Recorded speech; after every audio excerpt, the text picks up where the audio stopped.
Tere õhtust, head külalised, tere õhtust, Tallinn!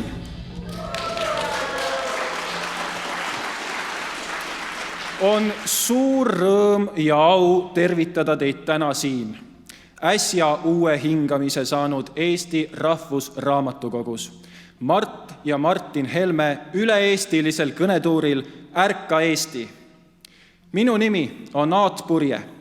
Igapäevaselt juhin ma Kesklinna, Lasnamäe ja Pirita linnaosasid ühendavat EKRE Ida-Tallinna ringkonda. Kuid täna õhtul on mul eriline roll olla teie õhtujuht ja aidata kaasa sellele, et see sündmus kujuneks sisukaks, mõtlemapanevaks ja meeldejäävaks. See tuur on viimase 2 kuu jooksul sõitnud läbi terve Eesti. Äratatud on inimesi kõigist suuremates maakonnakeskustest, Kuressaarest Jõhvini ja Raplast Võruni. Oleme kohtunud sadade ja sadade inimestega, kes ei ole Eesti saatuse suhtes ükskõiksed. Ja igal pool on kõlanud üks ja sama sõnum. Inimesed tahavad, et neid kuulataks ning räägitaks ausalt ja otse, ilma ilustamata. Ja täna õhtul paneme siin Tallinnas sellele teekonnale väärika punkti. Pärast 13 rahvakohtumist oleme jõudnud suurejoonelise finaalini, tuuri kõige viimase ürituseni. Kuid mis teid järgmise 2 tunni jooksul ees ootab? Meie esinejad ei vaja pikka tutvustamist.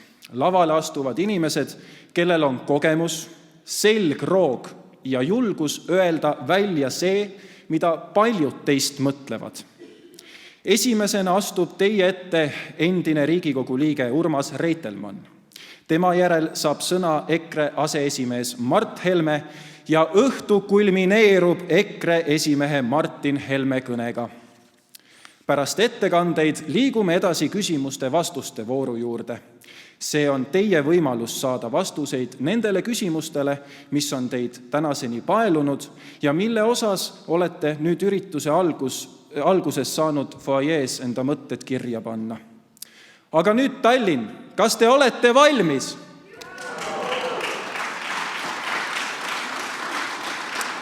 Siis ei lase ma teil rohkem oodata. Esimesena kutsume lavale EKRE Põhja-Tallinna ringkonna esimehe, otsekohese ja otsusekindla poliitiku Urmas Reitelmanni. Urmas Reitelmann ütleb ilustamata välja selle, millest paljud eestlased mõtlevad. Ilma poliitkorrektsuseta võitleb ta massiimmigratsiooni, globalistliku vasakliberaalse ideoloogia ja Eesti suveräänsuse kahjustamise vastu. Urmas esindab jõuliselt ja kompromissideta EKRE tuumikväärtusi, milleks on tugev perekond, rahvuslik uhkus, majanduslik iseseisvus ja kindel riigikaitse. Ta seisab traditsioonide, Eesti laste tuleviku ja meie kultuuriruumi säilimise eest. Palun, Urmas Reitelmann!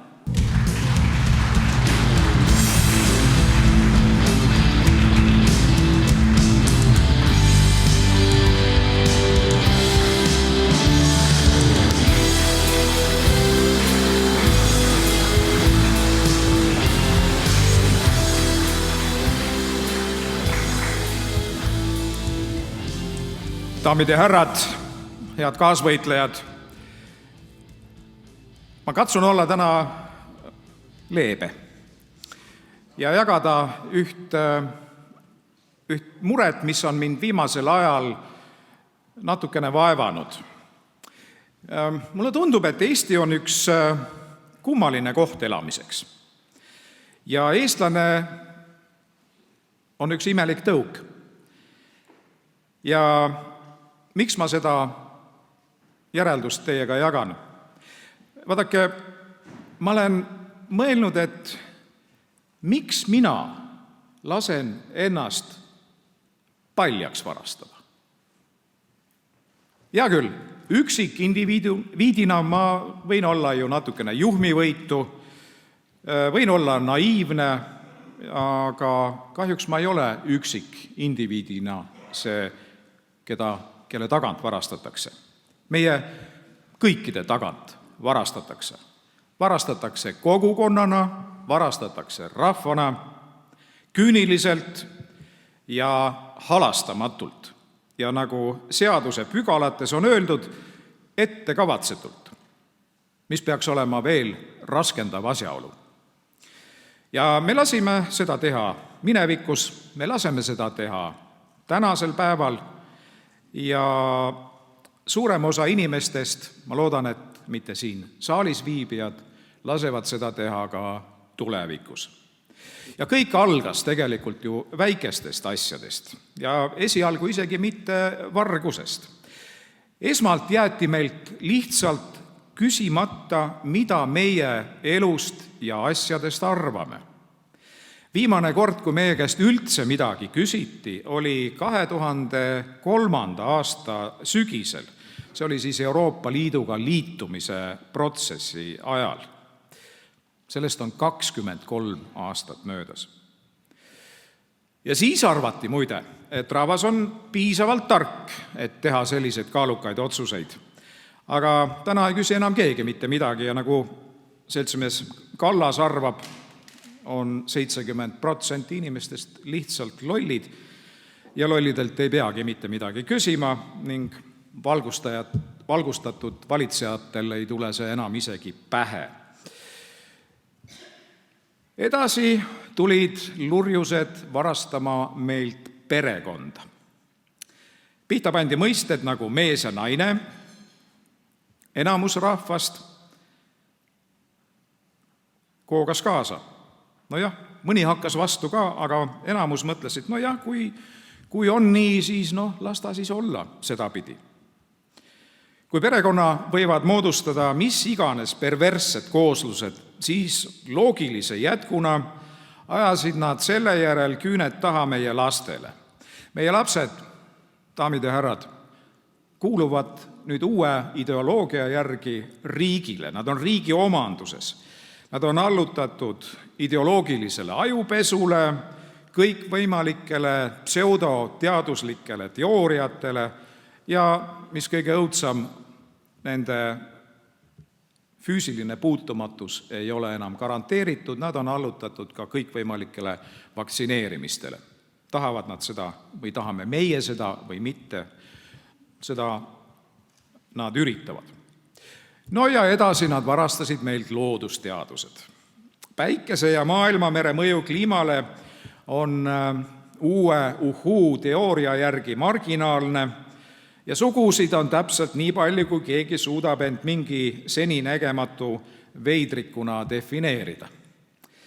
Täiskasvanud ja enamasti korraliku hariduse omandanud inimesed ja sageli muide ka teadlased kuulutavad sellist jampsi ilma vähimagi kriitikameele ja süütundeta. Edasi varastavad nad meilt looduse, reostavad maastikke tuugenite ja päikeseparkidega, kingivad vastu madalsageduseli tekitatud haigused ja loomulikult sellega kaasnevad üüratud elektriarved.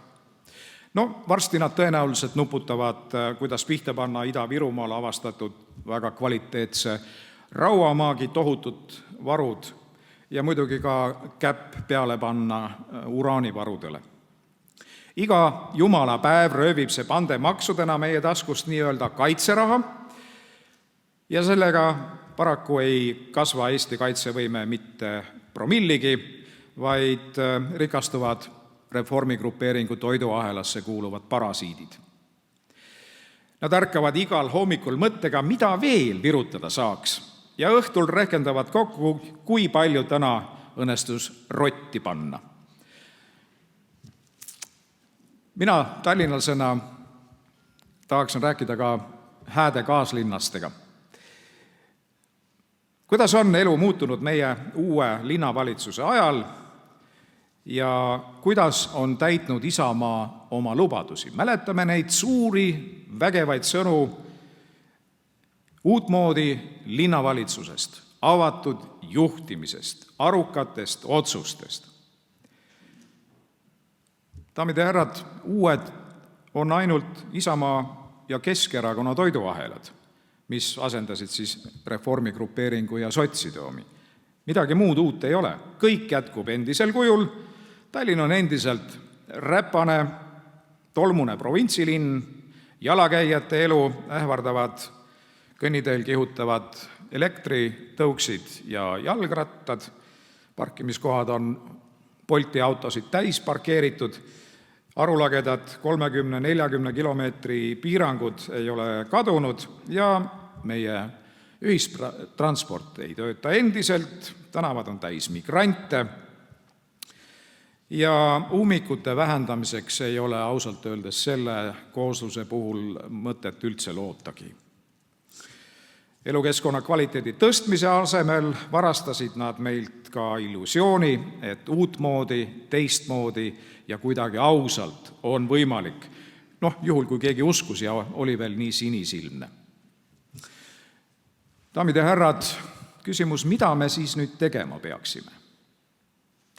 Nii kaua, kui meilt ei ole päästmatult varastatud meie emakeelt, ma arvan, me peaksime rääkima. Me peaksime rääkima oma naabriga, üleaedsega, töökaaslasega, vana sõbraga, koolivennaga või kooliõega ja küsima neilt vaikselt uurides, et kas nad on oma ohvri rolli omaks võtnud, kas nad lepivad sellega. Ja kui ei lepi, siis keda nad usuvad? Kui elu läheb iga päevaga halvemaks, siis tasuks ehk nendel inimestel vaadata peeglisse ja meenutada, kellele nad andsid oma hääle valimistel või kas nad üldse andsid oma häält kellelegi. Kas sellele, kelle jutud on mesised, aga käsi on pikalt sinu rahakotis, või on kusagil mehed ja naised, kes ei ole pihta pannud sulle olulisi väärtusi, loomupärast elulaadi, heaolu, tervet mõistust ja ei mõtle esimese asjana, kui te kohtute, kuidas sinu jalgratas pihta panna. Daamid ja härrad, nad on päriselt olemas. Meie olemegi. Ärkame, räägime inimestega, kui me ei taha, et see jamps jätkuks. Lõpetame selle ära. Aitäh!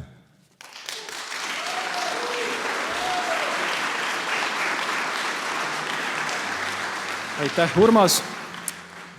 Järgmisena astub lavale Eesti kõige ausama ütlemisega mees, kelle väljaöeldu kohta tuleb alati tõdeda, tal oligi õigus.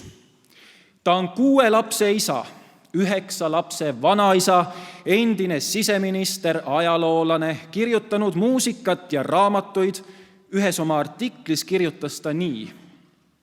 Me oleme vähemalt 800 aastat olnud need, kelle iga ihurakk teab, et see maa on meie eestlaste maa.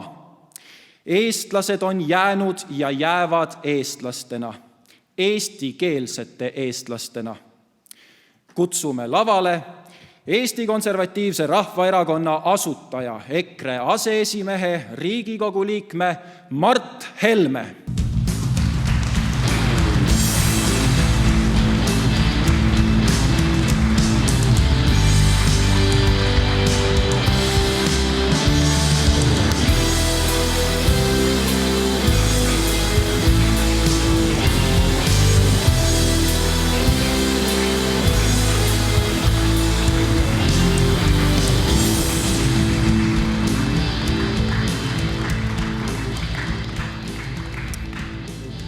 Tervist!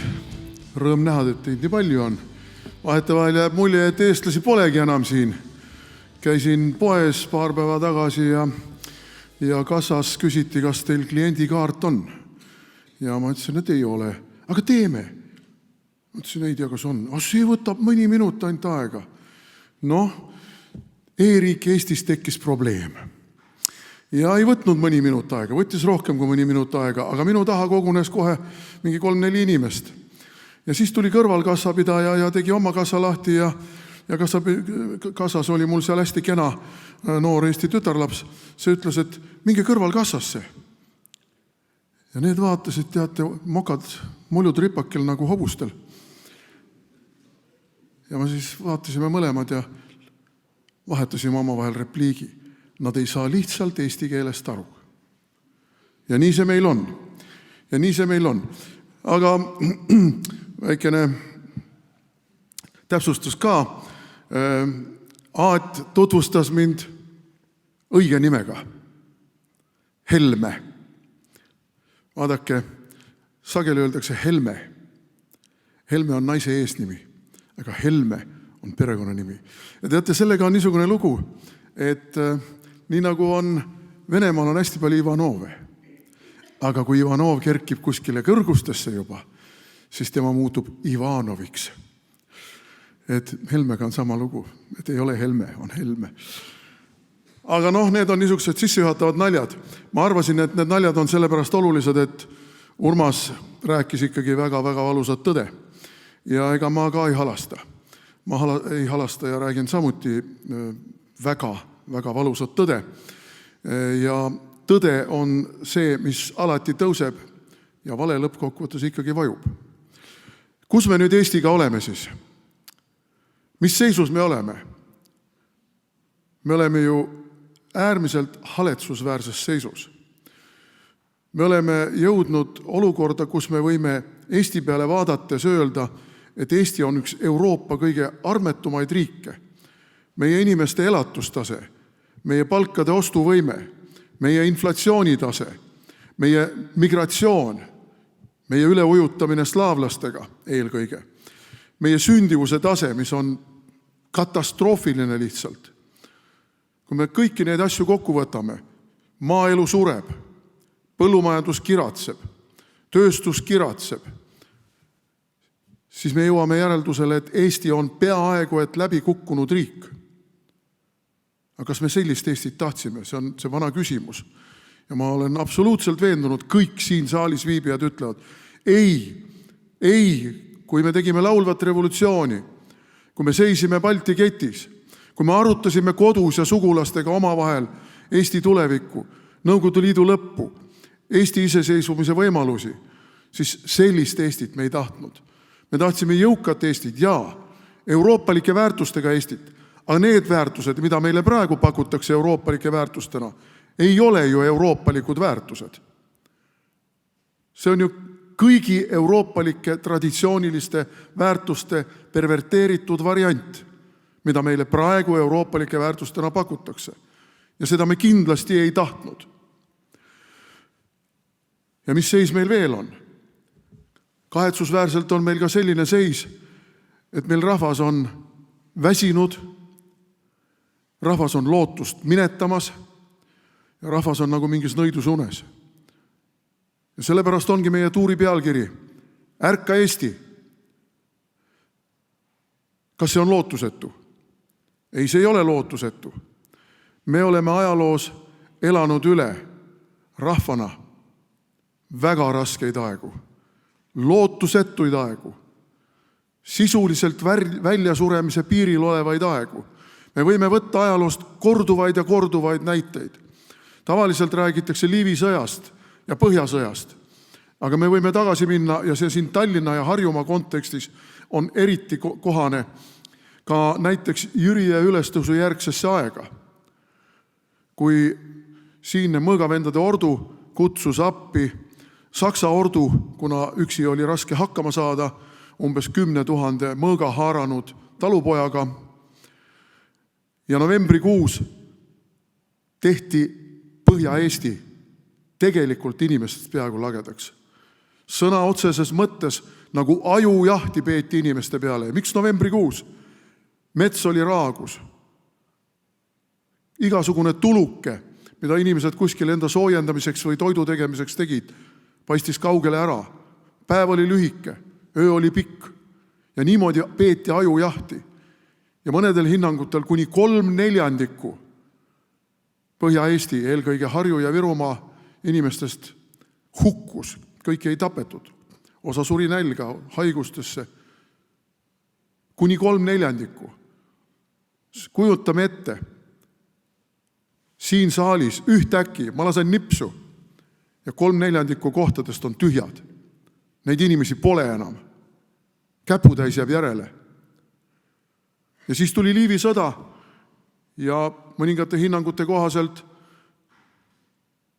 umbes 70 000 inimest jäi kogu tänapäeva Eesti alale alles. 70 000 inimest.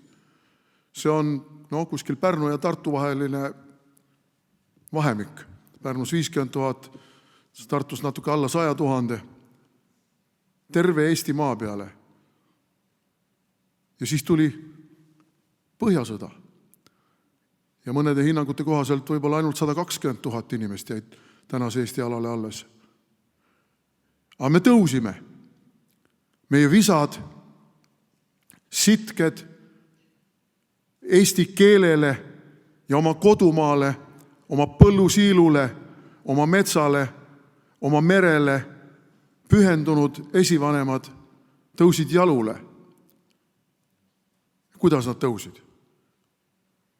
Tänu sellele, et neil oli palju lapsi. Ja kui me praegu oleme ka negatiivse, nagu on Taagepera öelnud, vetsupotsist alla mineva demograafiaga, siis ka praegu tegelikult lahendus on palju lapsi. Aga meil on olnud ka teisi äärmiselt innustavaid ja eeskuju pakkuvaid perioode ja sündmusi. Me oleme kujunenud nende sündmuste kaudu. Rahvus kui niisugune on kujunenud nende sündmuste kaudu. Ja üks verstapost, võiks öelda, et nii nagu on meil Kalevipojas, rahvuseepos Kalevipojas on, kõigepealt on vaskne, siis on hõbedane, siis on kuldne. See vaskne verstapost võib olla, ehkki ta võiks olla ka tegelikult sama hästi kuldne, oli 1860. aastatel, kui algas meie esimene rahvuslik ärkamisaeg. Ja miks ta on rahvuslik ärkamisaeg? Sellepärast, et siis me sündisime rahvusena. Enne seda me ei olnud rahvus. Me olime maarahvas. Meil olid virulased ja meil olid setud ja meil olid saarlased, mulgid. Aga siis tekkis kirjakeel, tekkis meie oma ajakirjandus, tekkis meie oma kirjandus. Liidia Koidula ei kirjutanud mitte ilmaasjata, ei plagieerinud. Me ju teame, et ta plagieeris tegelikult Saksamaa seda niinimetatud heimatluulet, kodumaa luulet, mis kiitis siis, kui ilus ja armas on Saksamaa. Tema võttis sealt motiive ja osaliselt ka tõlkis lihtsalt eesti keelde, aga see läks rahvale südamesse. See on meil ju tänase päevani südamas. Mu isamaa on minu arm. See on peaaegu et hümn ju, teine hümn. See on Koidula. See pasunakoorid, laulukoorid, laulupeod. Ja mõelge, kui raske see kõik oli. Mõelge Jakobsoni peale, kes sõitis hoburakendiga Kurgia ja Viljandi vahel, et ajalehte välja anda. See valu Eesti asja ajada oli nii suur, et oli hobusega vaja sõita, talupidamise kõrvalt ajalehte välja anda. Kas tänasel päeval keegi viitsib? Kas tänasel päeval kellelgi on isegi taskukohane? Ka küsimus. Ja nii sündis Eesti rahvas. Selleta, et esimese ärkamise aja tulemusena sündis Eesti rahvas, Eesti rahvus. Ei oleks olnud võimalik järgmine, mitte vähem tähtis sündmus. Ütleme, et see on see hõbedane verstapost. See on ka ärkamisaeg. Sest kui ei oleks olnud ärkamist, rahvuslikku ärkamist, siis ei oleks olnud meie vabadussõda. Kui ei oleks olnud meie vabadussõda, ei oleks sündinud meie riik. Ja me võime öelda, et meil lihtsalt vedas. Impeeriumid lagunesid, sest esimene maailmasõda lammutas nad. Osmani impeerium lagunes, sündisid rahvusriigid. Austria-Ungari impeerium lagunes, sündisid rahvusriigid. Tsaari impeerium lagunes, sündisid rahvusriigid. Saksa keisririik lagunes, langes kaosesse, ei suutnud oma kätt kuskile enam peale panna. Ja selles olukorras oli meil võimalik vabadussõda pidada, vabadussõda võita, kui me ei oleks enne seda sündinud rahvusena. Seda vabadussõda poleks tulnud. Aga nüüd oli see rahvus, kes tunnetas, et me oleme nüüd olemas ja meil on õigused ja me tahame oma riiki. Ja see riik sündis. No me teame, et esimene Eesti Vabariik ei kestnud kaua. 39. aasta Molotov-Ribbentropi pakt, Nõukogude okupatsioon, Teise maailmasõja karmid sündmused, Eesti rahva lõhki ajamine, kes Punaarmeesse, kes Soome poisiks, kes Saksa mundrisse, kes emigratsiooni. Tegelikult väikese rahva jaoks ülimalt traagiline. Ja siis loomulikult stalinlikud repressioonid. Ma arvan, siin on vähemalt pool saali neid inimesi, kellel on keegi, kes on viidud, kes on jäänud külmale maale. Aga me elasime üle. Ikkagi elasime üle. Ja siis tuli see kuldne, ütleme siis niimoodi, eeposlikus gradatsioonis. Meie kolmas rahvuslik ärkamisaeg ehk meie laulev revolutsioon. Ja laulev revolutsioon tõi meile meie riigi tagasi. Tõi meile meie rahvuslikud lootused tagasi. Aga Urmas mainis juba ühte kurba tähtpäeva. See on nimelt 2003, kui oli euroreferendum ja 2004, kui me liitusime Euroopa Liiduga. Ja ma tean, siin saalis on kindlasti palju inimesi, kes ütlevad, et aga kus meil pääsu ja meil on valik, kas ida või lääs ja nii edasi ja nii edasi. Teate, 2/3 sellest jutust on muidugi propaganda. Aga milles on probleem? Probleem ei ole Euroopa Liit iseenesest. Probleem on see, et me ei ole osanud ja julgenud seista oma rahvuslike aadete eest, oma rahvuslike huvide eest selles Euroopa Liidus. Me oleme loovutanud enam kui 20 aasta jooksul nüüd suurema osa oma suveräänsusest Euroopa Komisjonile. Me ei ole enam suveräänne riik. Meie seadusandlus tuleb valdavalt direktiivide näol Euroopa Komisjonilt. Me lihtsalt vormistame selle seal üleval künka peale ära.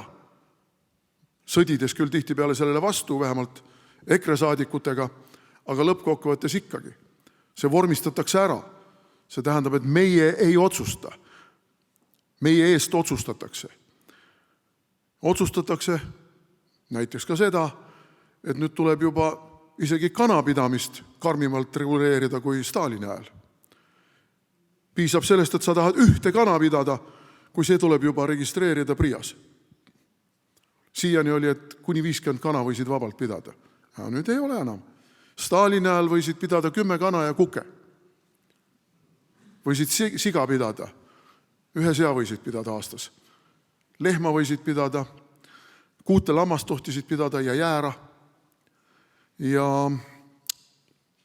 vist ka hobust. Aga nüüd ei tohi. Nüüd paljusid asju üldse ei tohi. Siga ei tohi pidada. No, seakatk, eks ole, ma ei tea. Kas katk on siga või siga on katk, ma ei tea. Aga see on kõik seotud suveräänsusega. See on seotud sellega, et vaba rahvas ei ela vabal maal ja ei teosta oma vaba tahet.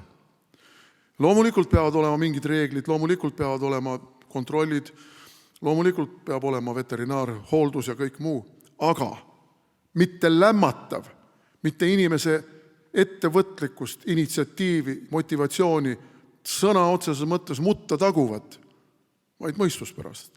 Aga meie, Eesti Vabariik, Eesti Vabariigi ametnikkond eelkõige ja poliitikud, kelledest absoluutne enamus ei kvalifitseeru mitte millekski. Vaadake, itaallastel on selline vanasõna või kõnekäänd, et nii hea, et ei kõlba mitte millekski. Ma ütlesin kunagi Kaja Kallasele seda, et teie puhul me võime öelda itaallaste tõdemusega. Te olete nii hea, et ei kõlba mitte millekski. Ja nüüd me näeme seda ju ka seal Euroopa Komisjonis või Euroopas, kus ta esindab Euroopa välis- ja julgeolekupoliitikat ja on viinud Euroopa täielikku isolatsiooni. Mitte ükski tõsiselt võetav suurem ja mõjukam riik temaga ei suhtle. No, see ei ole muidugi ka meile eriti hea, et see asi nii on, aga nii see on. Ja see suveräänsuse kadu on üks põhjusi, miks me oleme sellises armetus olukorras, ja see on ka muide üks põhjus, miks rahvas tunnetab, et meist ei sõltu mitte midagi. Ja ma ei taha rahvast süüdistada ja ma ei taha eriti teid süüdistada, sellepärast et teie, kes te siin olete kõik ärkvel inimesed. Kui te ei oleks ärkvel, kui te ei mõtleks, kui te ei muretseks, kui te ei tahaks muutust, siis te ei oleks siin. Siis te magaksite kuskil. Aga te olete ärkvel, te olete siin. Aitäh teile selle eest. Siiras tänu. Ja nüüd ütlen ma veel midagi, mis on samuti juhtunud meile, ja see on suuresti seotud jällegi meie liikmelisusega Euroopa Liidus. See on kõikehõlmav korruptsioon. Ja ma mäletan, ma töötasin tol ajal siis oli ta põllumajandus, nüüd on ta maaeluministeerium, põllumajandusministeeriumis, ja kui need eurorahad tulema hakkasid, siis ma ütlesin tollastele poliitikutele, valitsusliikmetele, kulla mehed, see viib meid lõputusse korruptsioonisohu. Ei, kus sellega me saame nüüd mida kõike? Midagi on saanud, ja ei saa öelda, et üldse mitte midagi ei ole saanud. Aga sellega on kaasanud korruptsioon. Ja see korruptsioon on muutunud Eesti Vabariigis endemiliseks. Martin tuleb ja peab sellise programmilise kõne. Mina olen selline soojendusbänd. Martin tuleb on Uriah Heep ja mina olen siis võib-olla mingisugune, ma ei tea, Grassroots või mingisugune selline kergekaalu lihtsalt natukene. Aga ka hea bänd. Aga toome ühe näite. Ja Martin räägib sellest ka, aga toome ühe näite. Martin räägib juba konkreetsete numbritega. Mis aastal, kas te mäletate, mina küll mäletan, siin samas Vabaduse väljakul toimus suur meeleavaldus. Tõesti suur oli, väga palju rahvast oli. Ja väga palju ootamatuid inimesi oli, isegi endine peaminister Tarand, Andres Tarand, mitte see Indrek. Indrekul on ju teatavasti jalajälg selja peal. Andres Tarand isegi oli kohal ja protestis, mille vastu? Rail Balticu ehitamise vastu. Ma arvan, see oli aasta vist oli 2012. Võib-olla ma eksin, võib-olla ei olnud. Aasta siia sinna, see pole nii oluline. Ja nüüd ma küsin teie käest. Martin võib teile täpse numbri öelda, kui palju miljardeid on selle aja jooksul selle projekti peale kulutatud ja kui mitu kilomeetrit raudteed on valmis. See on see endeemiline korruptsioon.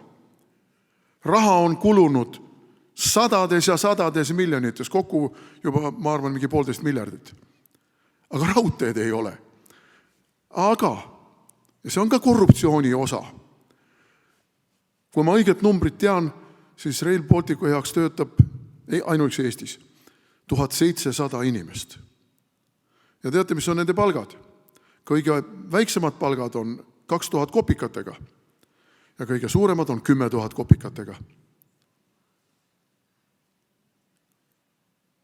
Tore, ma lähen hommikul tööle ja hakkan seal siis sobrama meilides ja igasugustes muudes paberites asjades.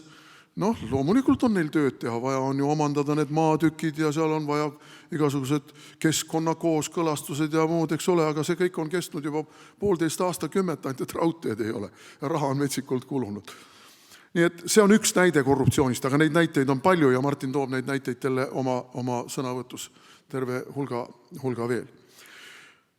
Ja see kõik koos on nagu vähkkasvaja, mis on Eesti riigi ära söönud ja Eesti rahva jõuetuks muutnud, letargiasse vajutanud. Sest ma rääkisin, et oli protest Rail Balticu vastu. Midagi ei juhtunud. Ja siin ongi see inimeste lõputu pettumus. Me oleme ju kogunud allkirju, kirjutanud igasugustele petitsioonidele alla, oleme käinud protestimas, oleme võidelnud oma kodukohas, küll tuugenite vastu, küll veel millegi vastu või millegi poolt. Nagu soomusrong läheb ikka edasi. Mida siis teha? Ega siis kurta me oskame kõik. Aga mida teha? Vaadake, teha tuleb seda, mida iirlased teevad praegu. Meil sellest, meie meediast praktiliselt ei räägita. Mõned sellised veeruudised, et Iirimaal on rahvas tulnud tänavale protestimaks kõrgete kütusehindade vastu ja selles on muidugi süüdi Trump. Aga mida iirlased teevad? Iirlased organiseeruvad rohujuure tasandil.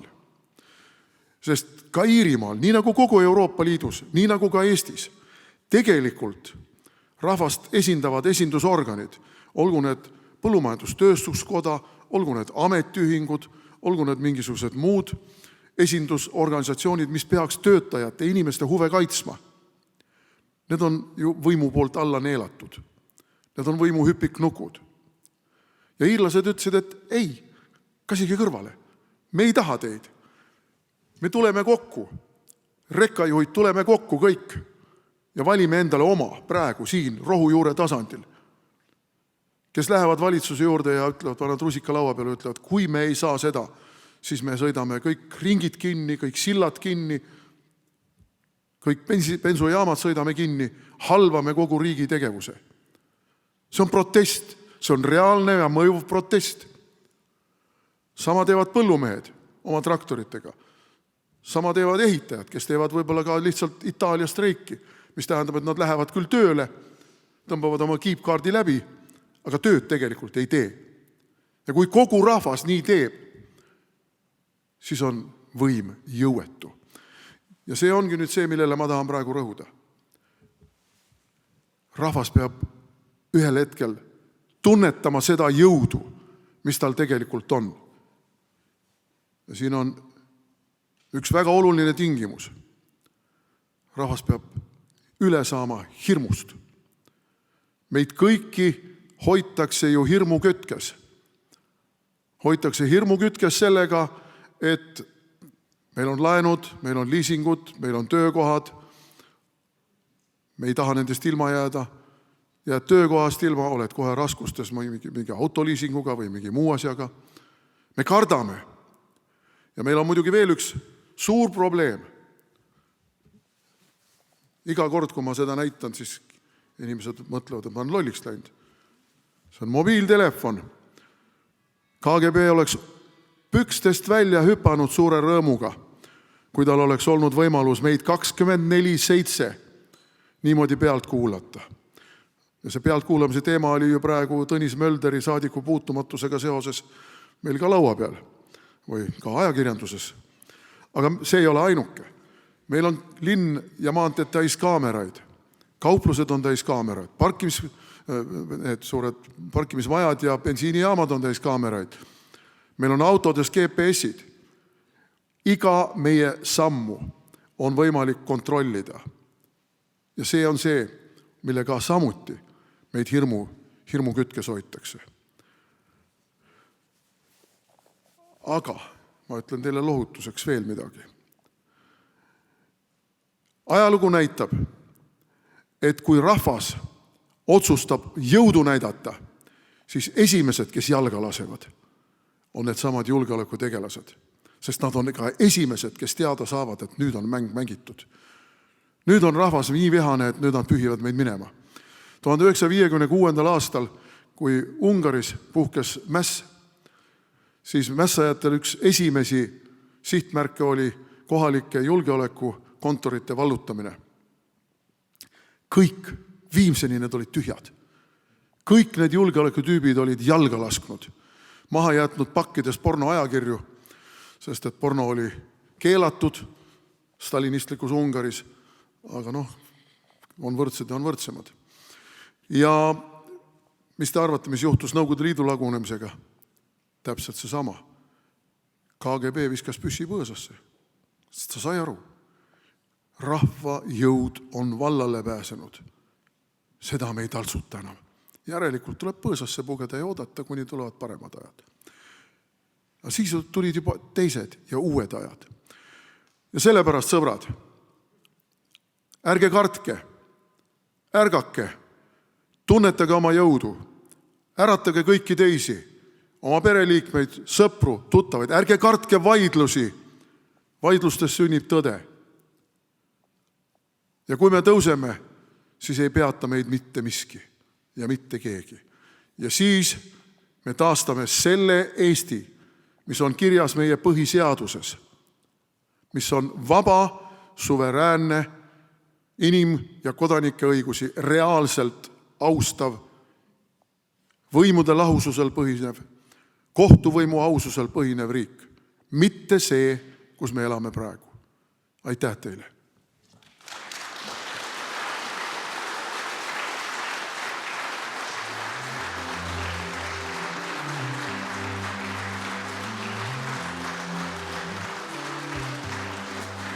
Aitäh, Mart! Nüüd kutsun ma lavale mehe, kes tegelikult tutvustamist ei vaja.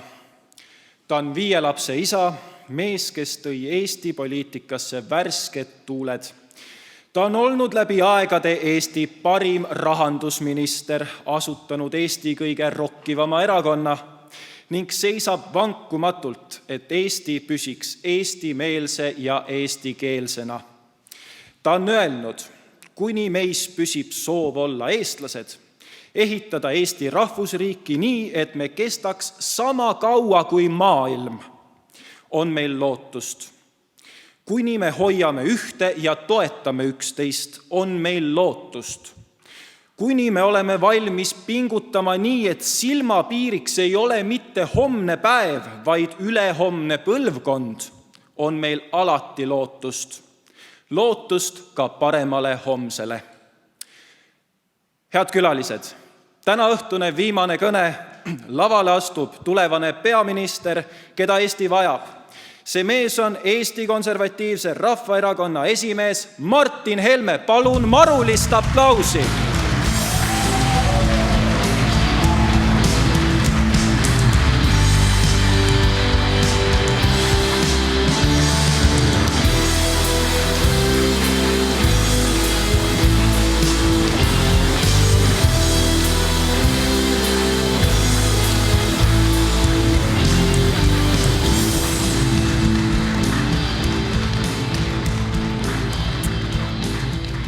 Aitäh! Mul on väga hea meel olla kodulinnas. Me oleme nüüd 14 kõnetuuri üritust teinud tõesti üle terve Eesti ja igal pool on tore. Eesti ongi ju tore. Aga midagi teha ei ole. Siin ma võin täitsa ilma häbenemata öelda, ma olen ikka linnavurle. Ma olen ikka linnavurle ja see on minu kodulinn ja mul on tõesti tore olla teie ees. Ma lähen oma sõnavõtuga natukene ajast tagasi kõigepealt. Ma tuletan meelde 2023. aasta Riigikogu valimisi, kui EKRE loosung oli Päästame Eesti. Ja mõned inimesed, eks irvhambad ja poliitilised konkurentid üritasid ilkuda, et mille eest te nüüd Eestit päästate. Aga me hoiatasime. Me hoiatasime maksutõusude eest. Me hoiatasime veel kallima elektri eest. Me hoiatasime massiimmigratsiooni eest ja selle eest, et nii nagu varem tuleb jälle põhihulk immigrante idast. Me hoiatasime selle eest, et tulevad homoabielud. Ja me hoiatasime selle eest, et ennast liberaalideks nimetavad moodsad fašistid hakkavad piirama meie kõigi vabadusi.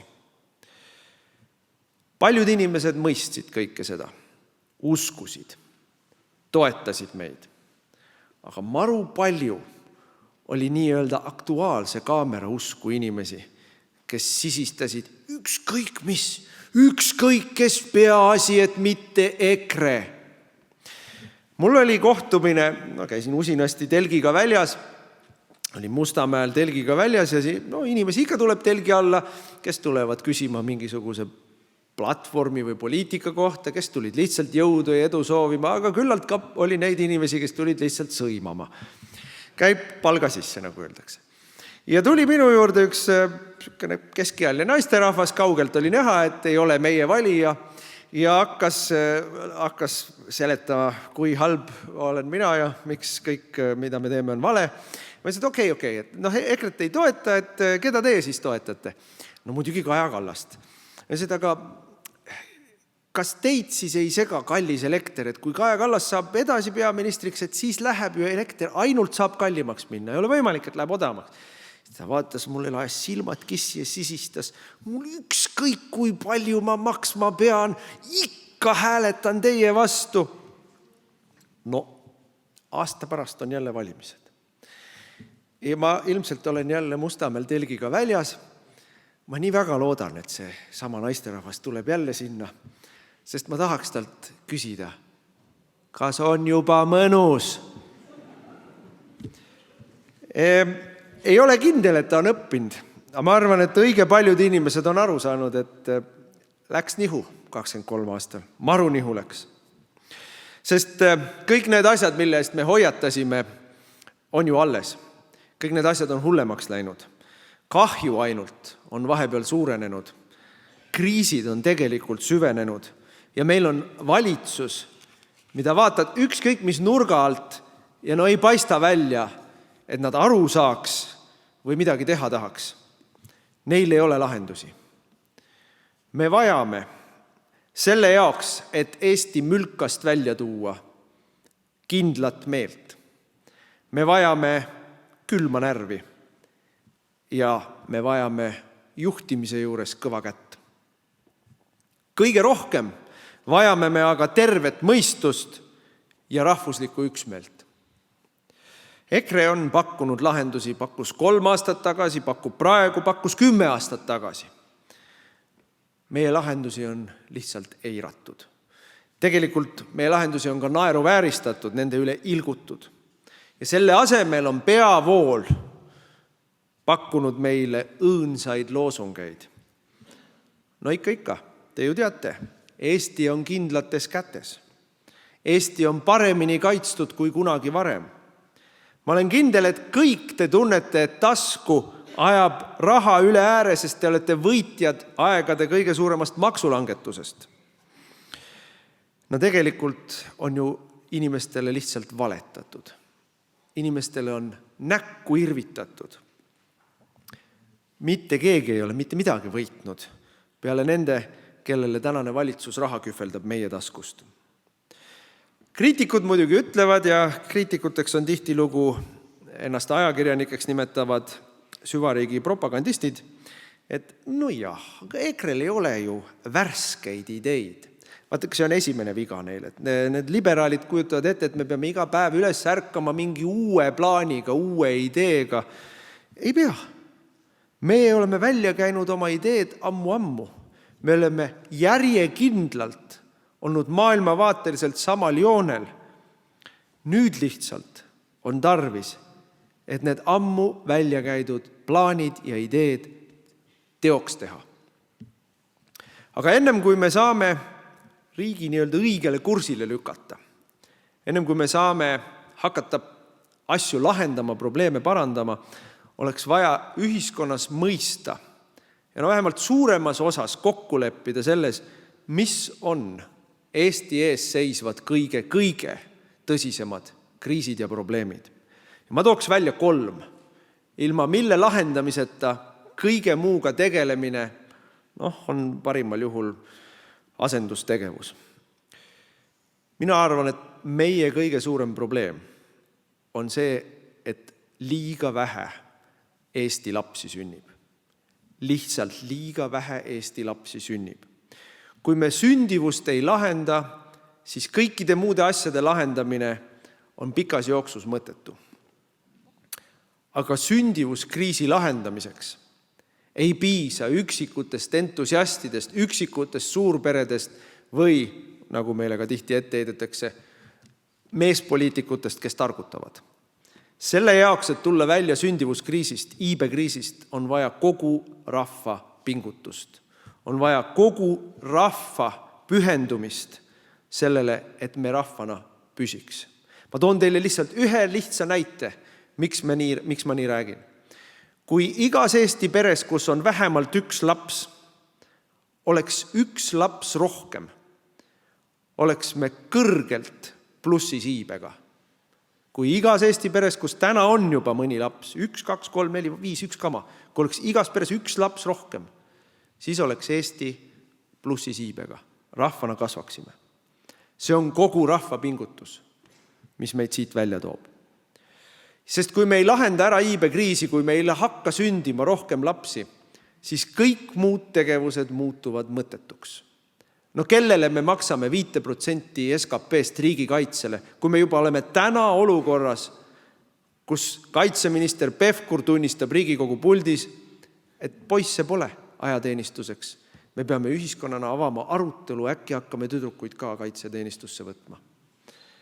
Ja see oli 20 aastat tagasi oleva iibe näitude pealt, mis meil praegu on sõjaväega. Kui me jõuame 20 aasta kaugusele oma tänaste iibe näitudega, mida me siis teeme? Kui me jätkame samal trendil, kus me täna oleme rahvana, siis 2 inimpõlve pärast ehk 50 aasta pärast on eestlasi umbes poole vähem. Me räägime suurusjärgust 450 000 elus olevat etnilist eestlast. Meil on täna 900 000 umbes Eestis, kokku maailmas umbes 1 miljon. Kui me jätkame tänaste numbritega ja midagi ette ei võta, siis 50 aasta pärast on meid vähem kui 500 000. Iibekriisi lahendamiseks ei ole olemas ühte lihtsat väikest või ühte lihtsat suurt võtet või lahendust. Iibekriisi lahendamiseks on vaja tervet hulka erinevaid asju. Loomulikult on tähtis majanduslik pool. Loomulikult. Me kõik peame katuse pea kohal hoidma, leiva laual hoidma, riided seljas hoidma. Loomulikult vajame me suuremaid peretoetusi. Loomulikult peab säilima kodulähedane kool ka maapiirkonnas. Aga mitte ainult kodulähedane kool, vaid ka kodulähedane lasteaed. Sellega ei saa isegi Tallinna linn praegu hakkama. Loomulikult peab huvialaring lapsele olema taskukohane, sest et ei piisa sellest, et lapsed sünnivad. Lapsed tuleb üles ka kasvatada, inimesteks kasvatada, eestlasteks, väikesteks rahvuslasteks kasvatada. Loomulikult tuleb ära kaotada koheselt automaks, sest automaks on maks, mis lõi kõige rängemalt suurperesid. Aga mis on üks asi, millest liiga vähe räägitakse, millest liiga vähe mõistetakse, iibekriisi lahendamise võti on see, kui me aitame noortel saada taskukohaselt oma kodu. Tänase valitsuse poliitika noortele inimestele oma kodu saamiseks on see, et kui vanaema ära sureb, siis ta pärandab sulle korteri Mustamäel. See ei aita meid välja siit, sest selleks ajaks on inimene, see lapselaps juba 40-aastane ja enam ei hakka suurt peret looma. Aga majandusmotivatsiooni kõrval on veel tähtsam ideoloogiline või väärtusruum. Me vajame rahvana meelemuutust. Me vajame hoiakute muutust. Aga mis on tänase valitsuse kultiveeritav hoiakute väärtusruum? Tänane valitsus võimule sai, võttis lastetoetused ära, võttis kodustelt vanematelt ära, kodustelt emadelt ära tervisekindlustuse, võttis ära abikaasadelt maksusoodustuse, kehtestas kõrgemad huvialaringi tasud, kehtestas automaksu. Kõik, mida on võimalik olnud teha majanduslikult, on tehtud selleks, et iive läheks alla. Aga sinna otsa on veel tehtud ideoloogilist kahju. Tänase valitsuse poliitika on perevaenulik, lastevaenulik ja mehe ja naise vaenulik. Mõned kuud tagasi tõi majandusminister Kolju Keldo valitsusse tegevuskava LGBTIQ kehtestamiseks. No kui te teate kõiki neid tähti, mida nad tähendavad, siis te olete päris haritud inimesed. Lesbi, gei, okei, sellest me kõigest saame aru, aga see IQ ja MM, mis seal taga tulevad, harjutame sõna kväär ja oleme kohe moodsad. Nüüd LGBTIQ tegevuskava on nii horisontaalne kui vertikaalne. See tähendab, et kõik riigiasutused, kõik ministeeriumid, kõik omavalitsused, kõik haridusasutused, lasteaiast kuni doktoriõppeni, aga mitte ainult ka näiteks vanglaamet peab edendama LGBTIQ asja. Vanglaamet ka. Ma ütlen teile, kui EKRE valitsusse saab, siis esimese asjana viskame me selle hirmsa koleda asja prügikasti ja kehtestame uue tegevuskava, mille eesmärk on saavutada, et Eesti oleks maailma kõige lastesõbralikum riik üldse. Tegevuskava, mis ütleb selgelt, Abielu on ühe mehe, ühe naise vaheline püsiv liit, kus kasvavad nende lapsed. Tegevuskava, mis ütleb, et meie ideaal on pere, kus kasvab 3, aga miks mitte 4 last. Sellist tegevuskava on Eestil vaja. Sellist tegevuskava on vaja rahastada ja edendada. Sellist tegevuskava ei saa Eesti ennem, kui EKRE on valitsuses. Nüüd, teine suur teema, mis puudutab meid kõiki, puudutab igapäevaselt, on majandus. Meil on võimul seltskond, kes siis, kui nad opositsioonis olid mõned lühikesed aastad, röökisid hommikust õhtuni, kuidas keegi teine ei oska riigi rahandust juhtida, nemad tulevad ja teevad riigi rahanduse korda, keegi teine ei oska majandust käima panna, nemad tulevad, panevad majanduse käima. Selle asemel oleme me saanud viimase 5 aasta jooksul Euroopa kõige pikema majanduskriisi. 13 kvartalit, mitte kuud, vaid kvartalit. Me oleme saanud Euroopa kõige sügavama majanduskriisi, kus majanduslangus kumulatiivselt nende 13 kvartali jooksul on olnud kõige suurem. Me oleme saanud Euroopa kõige suurema inflatsiooni. Ja loomulikult selle tagajärjel oleme me olnud Euroopa kõige suurem kukkuja inimeste ostujõus, inimeste vaesuse tõusus, vaesuse suurenemises ja inimeste hakkama saamises. Aga ma tuletan meelde, et kui EKRE oli valitsuses, olid ilusad ajad. Oli diisli hind 99 senti liitrist. Oli elektri hind 3 senti kilovatist, või 30 eurot megavatist. Oli aeg, kui maksud langesid. Oli aeg, kui pensionid, palgad tõusid ja inimeste ostujõud samuti tõusis. Eestis oli üle 20 aasta esimene kord, kui EKRE oli valitsuses, kus meil oli mitte tarbijahinnaindeksist tõus, vaid reaalne langus. See ei juhtunud kuidagi iseenesest, see ei olnud mingi kosmiline arusaamatus, et nii läks ja siis tuli Kaja Kallas ja hakkas teistpidi minema. See on poliitiliste valikute ja poliitiliste otsuste tagajärg, mida me praegu näeme ja mida me siis nägime. Ma toon välja 3 võtmesõna või 3 võtmeasja, millega majandus kasvama saada. Esimene ja kõige tähtsam, mida ütleb ka Donald Trump, kes on meil tehtud äärmiselt ebapopulaarseks, aga ta teab, millest ta räägib. Iga moodsa majanduse nurgakivi on odav energia. Odav energia, nii elekter kui kütus peab olema nii odav kui vähegi võimalik, sest kogu ülejäänud majandus sellel seisab. Ja kui sa ajad energia kalliks, siis kogu ülejäänud majandus vaagub hinge. Meil ongi nii läinud. Teiseks, Eesti on muutunud kõrgete maksudega riigiks. Eesti ei ole maailma kõige kõrgemate maksude riigiks, meil on ikka veel natuke maad minna, Prantsusmaa ja Rootsi on meist eespool, aga isegi Euroopas, mis üleüldises globaalses võrdluses Euroopa on väga kõrge maksuala, isegi Euroopas oleme me pigem seal ülemises otsas. Me oleme kõrgete maksudega riik. Me saame majanduse uuesti kasvama, kui me langetame makse. Oluliselt langetame makse, ma räägin sellest kohe pikemalt. Ja kolmandaks, liiga vähe räägitakse, liiga vähe saadakse aru, millist kahju teeb majandusele, innovatsioonile, inimeste ettevõtlikkusele ja jõukuse kasvule bürokraatia. Me peame tegema seda sama, mida tegi Argentiina president Javier Milei, mootorsaega bürokraatia kallale. Nüüd ma räägin mõne sõnaga lahti need 3 asja. Kõigepealt elekter. Kuidas saada elekter odavaks? Esimene asi, mis me peame endale ütlema, eesmärk on, et Eesti oleks meie piirkonna kõige odavama elektriga riik.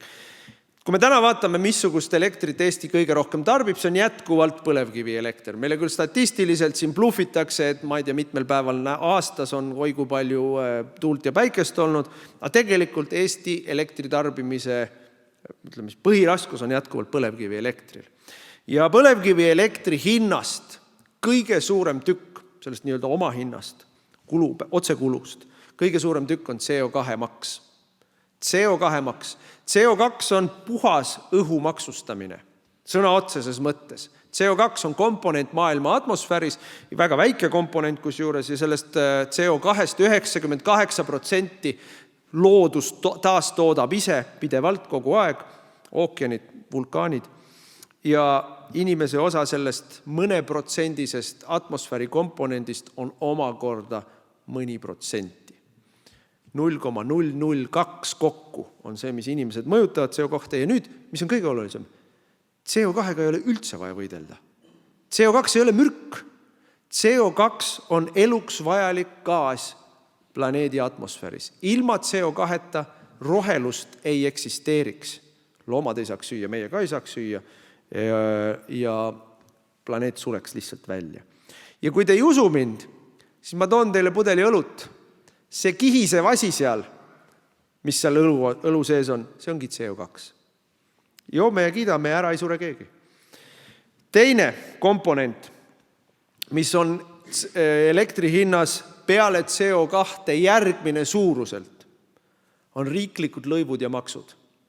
Keskkonnatasud, kaevandamistasud, igasugused taastamistasud, mis on riigi poolt tekitatud põlevkivi elektrile.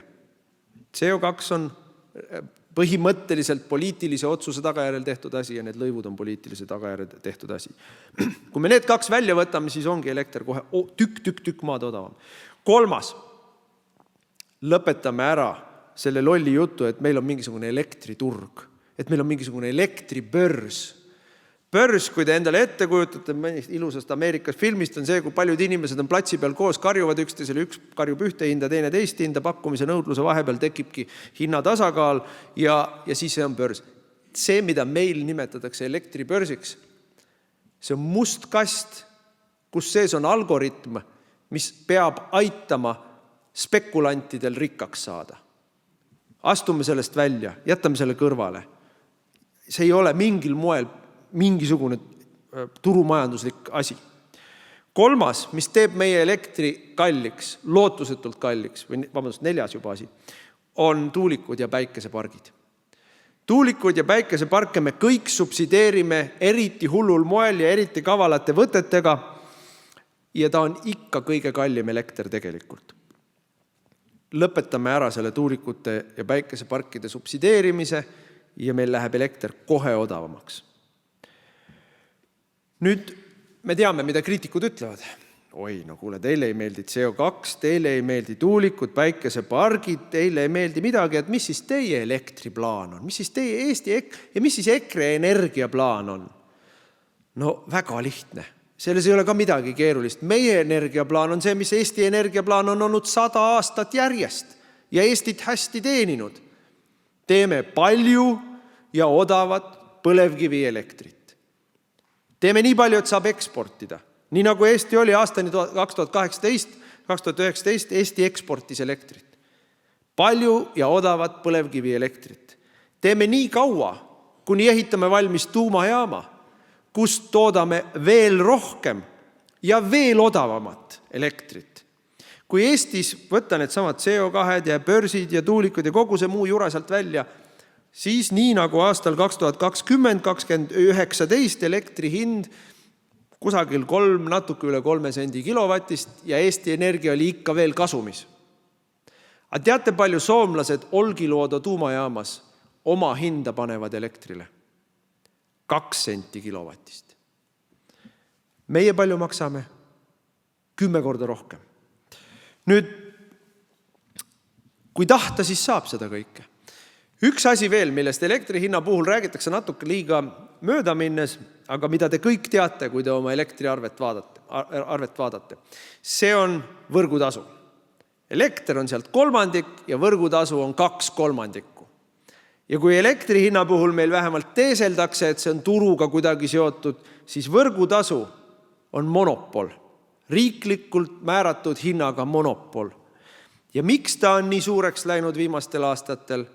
Ikka see sama tuuliku ja päikeseparkide jaama. Iga kord, kui on vaja ehitada kuskile tuulikupark, on sinna vaja võrku vedada, siis on see võrk vaja kõigepealt alajaamaga suure võrguga eraldada, sest et tuuliku ja päikese kõikumine on tohutu suur, siis on vaja võrku ikkagi stabiliseerida, siis on vaja võrgule luua juurde sageduse hoidmise mehhanismid, see kõik maksab metsikult raha.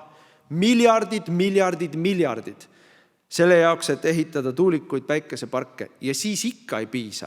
Siis peab ikka olema kas gaasijaam, mis on ka vaja ehitada selle sama võrguraha eest, või põlevkivi.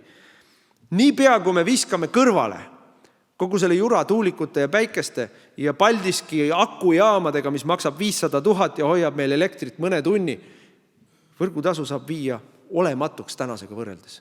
Olematuks tänasega võrreldes. Me saame piirkonna odavama elektri, kui me selle endale eesmärgiks saame. Aga selle jaoks on vaja poliitilist tahet ja näidake mulle Eestis teist erakonda peale EKRE, kellel on see poliitiline tahe. Nüüd ma tulen maksude juurde. Kui te hästi mõtlete, kui te pingutate maksuasjades oma mälus, siis te nuputate välja 2 maksu, mida ei ole viimastel aastatel tõstetud. Kõiki teisi on, aga 2 maksu ei ole tõstetud. Esimene on maks pankadele. Kaja Kallase juures käisid pankurid, ajasid kohvitava natuke juttu ja tulid välja, nägu oli nii suur, naeratus oli peas, et ei mahtunud ära isegi kuu peale ja maksu ei tõstetud pankadele. Näe, leedukad tõstsid, teised riigid on ka tõstnud, aga meie ei tõstnud. Teine on maks, mida isegi alandati. Äsja. See on maks veebikasiinodele. Vot seda on vaja meil, eks ole, nagu meil reformierakondlased ütlevad, seda, mida maksustad, seda saad vähem, seda, mida ei maksusta, seda saad rohkem. No meil on väga vaja veebikasiinosid, eks. Aga kõik teised maksud on tõusnud. Meil on viimase 5 aasta jooksul, viimase 2 Riigikogu koosseisu jooksul maksusid tõstetud üle 30 korra. Lisaks maksudele lõivusid, trahvisid, mida kõike veel. Käibemaks on tõstetud 2 korda. Kõiki aktsiisimakse peale kasiinomaksu on tõstetud, on diisel, bensiin, elekter, gaas, kõik aktsiisid on tõusnud. Tõusnud on, hüppeliselt on tõusnud maamaks osades kohtades rohkem kui 10 korda. Lisaks sellele on välja mõeldud uued maksud, me kõik teame, see on see kurikuulus automaks ja tema registreerimistasu. Kõik maksud on tõusnud. Meie oleme kategooriliselt vastu omandimaksudele. Kui me võimule saame, me tühistame kõik need maksutõusud ja osad maksud viime isegi allapoole. Me oleme alati rääkinud, et energiale, see tähendab elektrile, diislile, bensiinile, gaasile, peab kehtima Euroopa Liidu miinimum. See teeb meie elu odavamaks. Aga ka maamaks tuleb alla viia ja automaks tuleb päeva pealt ära kaotada. Miks? Sest omandimaks likvideerib peremehe ühiskonda. Aga meie tahame, et Eesti oleks peremehe ühiskond. Sa käid tööl, sa teenid palka, sa maksad sealt pealt sotsiaalmaksu, tulumaksu, siis sa lähed poodi ja maksad veel käibemaksu ja siis tuleb riik, ütleb, elasid küll nii hästi, et said endale osta auto, aga nüüd, kuna me saame selle kätte sult, igal aastal maksad meile. Igal aastal maksad meile. Sama lugu maamaksuga. Ja iga kord, kui inimene peab maksma omandimaksu, lihtsalt sellepärast, et tal on midagi, iga kord riik tõukab seda inimest sinna suunas, et ta loobuks omandist ja hakkaks rentnikuks või popsiks. Aga meie tahame, et meil oleks eestlased peremehed oma kodumaal. Selle tõttu me ei poolda maamaksu, automaksu, teisi omandimakse. Ja nüüd on meil veel üks oluline maks, mille puhul meil on väga mõistlik ettepanek. Keskerakond on aastakümneid käinud ringi ja rääkinud tulumaksu astmetest. Nemad tahavad, et astmed oleksid seotud inimeste sissetulekuga. Meie ka tahame astmelist tulumaksu, aga meie tahame, et inimeste tulumaks väheneks vastavalt sellele, kui neil kodus kasvavad lapsed. 5% väiksem maks iga lapse pealt, kes sul kodus ringi vurab. Kui sul on 1 laps, siis tänasega võrreldes on maks 17%, kui sul on 2 last, siis juba 12% ja nii edasi. Kui sa oled 5 lapse isa nagu mina, voilà, maksu ei maksa. Mingi väike kasu peab sees olema. Nüüd, sellise korra puhul absoluutne enamus Eestis tööl käivatest inimestest saavad igal juhul maksulangetuse, tulumaksulangetuse. Aga lisaks sellele teeme me veel ära ühe neist asjadest, millest ma rääkisin iibe juures, me aitame tulla välja Eesti rahva liibekriisist. No ja nüüd, me kõik teame, mida ütleb sellise jutu peale meie eelarve korda tegev ninanokkijatest Exceli tabelit tarkurite kari. Ei Martin, ega riigil on ka raha vaja. Kuskilt peab ju eelarvesse raha tulema. Mismoodi sa eelarve tasakaalu saad? Ei ole keeruline. Mul on lihtne vastus. Lõpetame ära reformierakondliku massilise varastamise. Ja saamegi eelarve tasakaalu. Ma toon teile mõned suured tükid sellest, mida ja kui palju meilt varastatakse. Meil on olemas teatavasti suurepärane rahvusvaheline taristuprojekt kiirraudtee Tallinnast Häädemeestele. Kõik me saame aru, et see rong ei hakka kunagi sõitma. Veel hullem, kui see rong hakkab sõitma, siis me maksame ennast lolliks selle sõitmise pealt. Aga senikaua, kuni teda ehitatakse, on riigieelarvesse planeeritud järgnevateks aastateks igal aastal suurusjärgus 450 miljonit eurot kulu. Igal aastal 450 miljonit, mõni aasta peaaegu 500 miljonit, mõni aasta natuke vähem. Järgnevateks aastateks, nagu meile minister puldist ütles, 30. aastani vähemalt, aga võib-olla 35. aastani. Vaadake, kus raha voolab. 10 aastat järjest 500 miljonit voolab igal pool. Keegi saab ju selle endale. Mis siis, et rong sõitma hakka? Nii kui me viskame selle sealt riigieelarvest välja, kas on vaja koondada mõni õpetaja? On vaja teha mõnele päästjale või politseinikule palga vähendamist? Teid see ei puuduta. See puudutab mingeid inimesi, kes palju raha saavad, aga üldiselt keegi ei saa arugi, et midagi juhtus. Viskame eelarvest välja kohe. Teine suur tükk eelarvest. Ma juba rääkisin sellest, tuulikud ja päikese šarlatanid. Nad saavad igal aastal riigieelarvest erinevate meetmetega meie kõigi taskust suurusjärgus 400 miljonit eurot. Subsiidiumid, igasugused toetusmeetmed, igasugused kõikvõimalikud motivatsioonid omavalitsustele, mida loobitakse 10 ja 10 miljoneid, 100 miljoneid, pluss siis teie eriti kallis elektriarve. 400 miljonit eurot umbes aastas. Kolmas. Ma rääkisin jälle. Suurepärane kodanikuühiskond eksisteerib meil ja teeb meil lasteaedades LGBTIQ asja. Teate, kui palju Eesti riik maksab MTÜ-dele aastas raha? Teil kukub karp lahti. Suurusjärk on 300 miljonit eurot.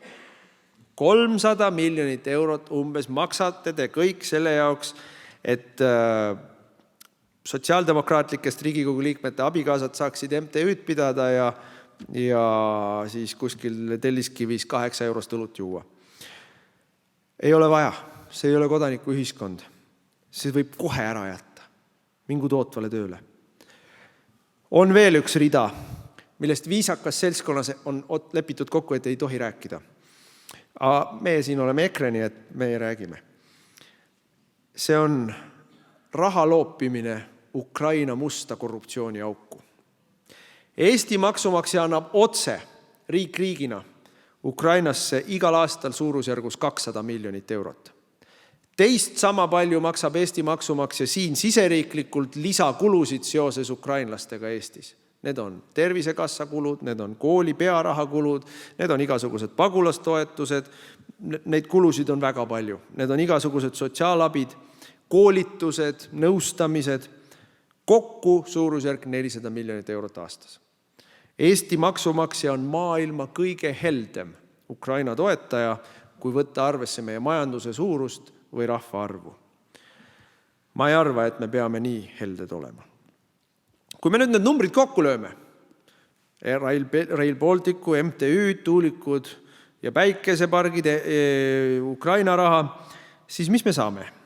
Me saame igal aastal suurusjärgus 1,5 kuni 2 miljardit eurot.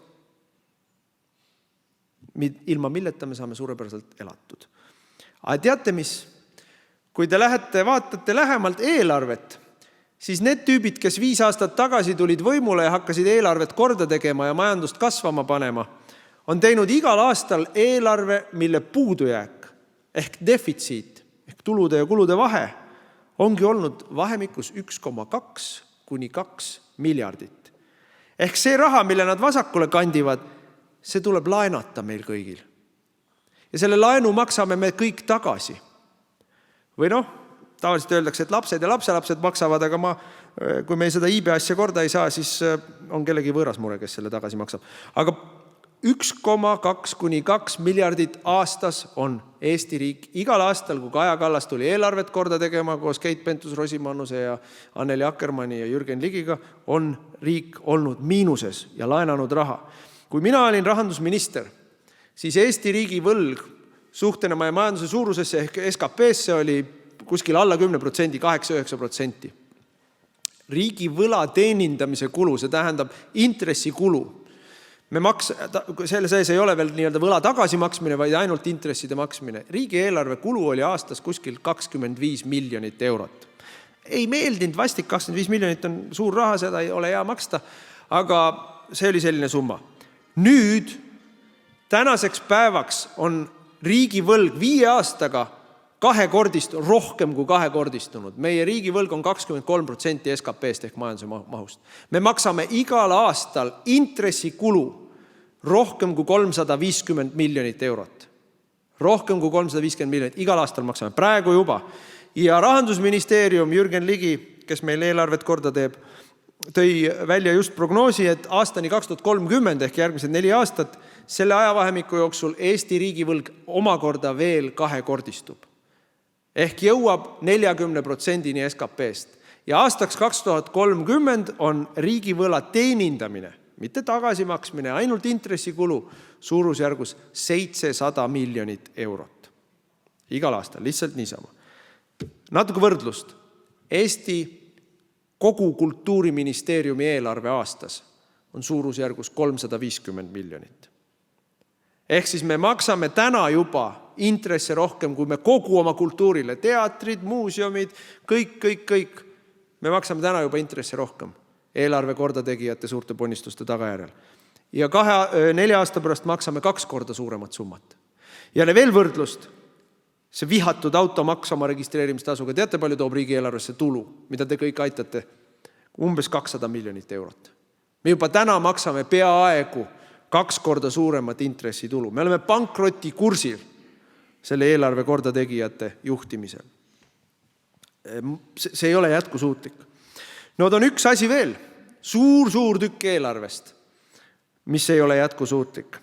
See on see, mille üle reformierakondlased on eriti uhked. 5% SKP-st läheb ikkagi kindlate kätte ja kindlalt kaitstud Eesti peale ehk riigikaitse raha peale. Tegelikult sellel aastal, 2026. aastal, on see isegi lausa 5,4% SKP-st ja see tähendab rahasummana 2,6 miljardit. 2,6 miljardit. Ja järgnevateks aastateks on ette nähtud igal aastal 2,4–2,5 miljardit igal aastal kulu. Nüüd me kõik ju saame aru, et see on ka suurejooneline varastamise projekt.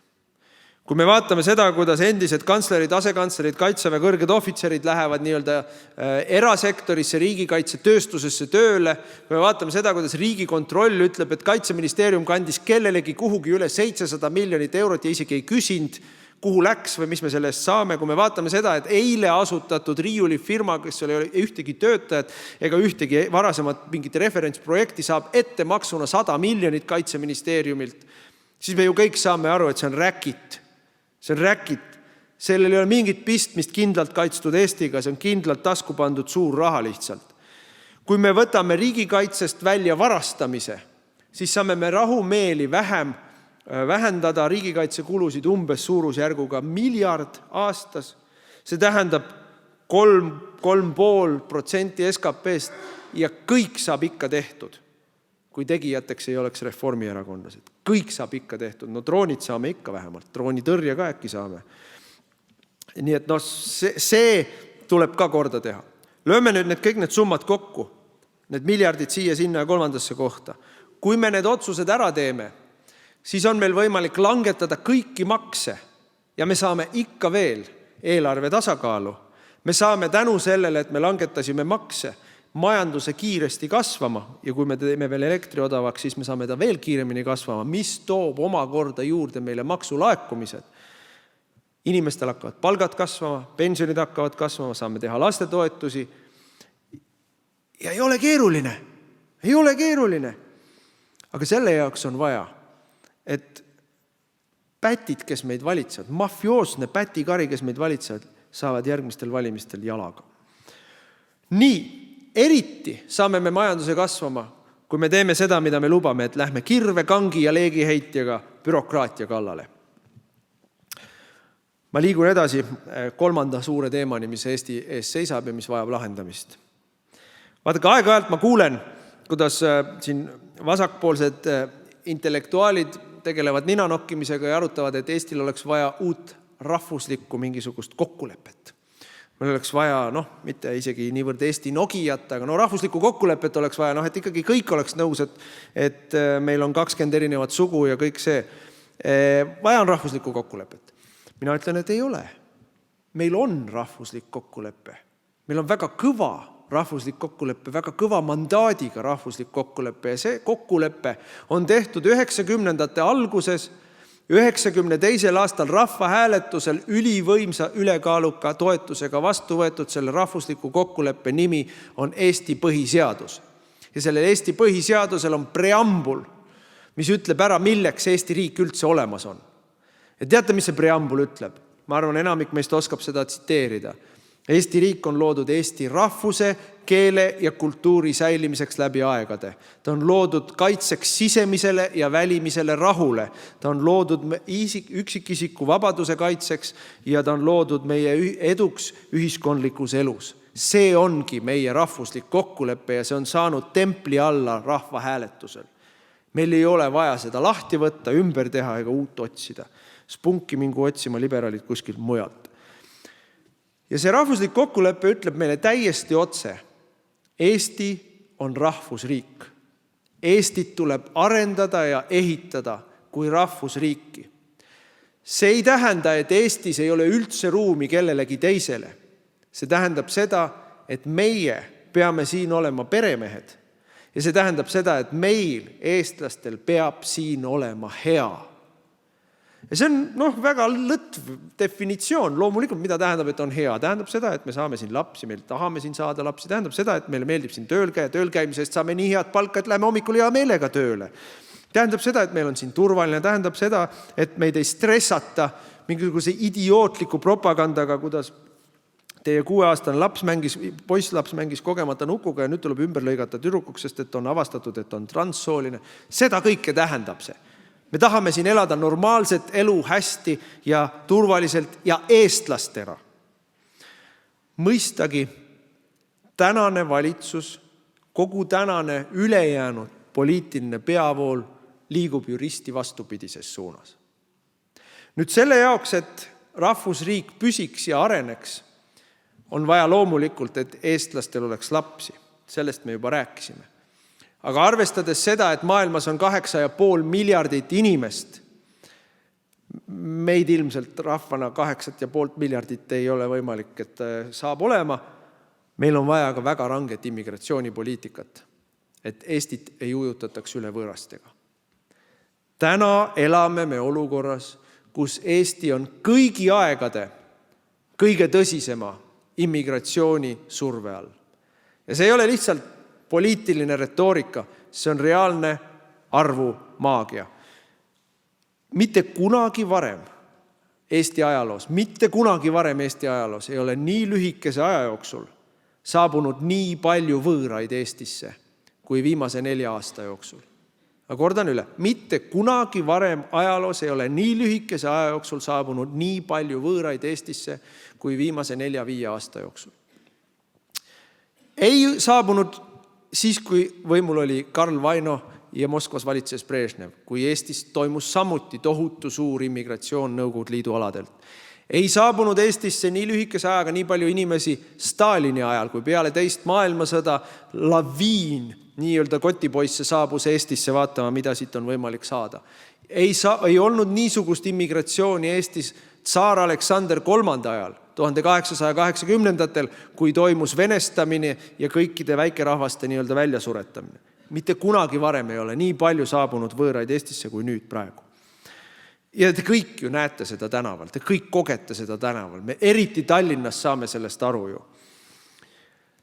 Me elame ränga venestamise surve all, sest nii nagu varem on põhimass sisserändajaid endise Nõukogude Liidu territooriumilt. On slaavikeelsetest riikidest. Ja see tähendabki, me oleme venestamise surve all ja seda venestamise survet teeb nime poolest Eesti valitsus. Tegelikult Brüsseli käpikud, võõrvõim. Ja sellest ikka veel ei piisa neile. Nad tahavad veel rohkem. Ja ma saan aru ettevõtjatest, kelle kõik kulud on üles läinud, maksud on üles läinud, elektrihinnad on üles läinud, no kuskilt tuleb kokkuhoidu otsida. Kust sa otsid kokkuhoidu? No töötaja pealt. Kust mujalt? Töötaja pealt. Ja kuidas? No aga väga lihtne.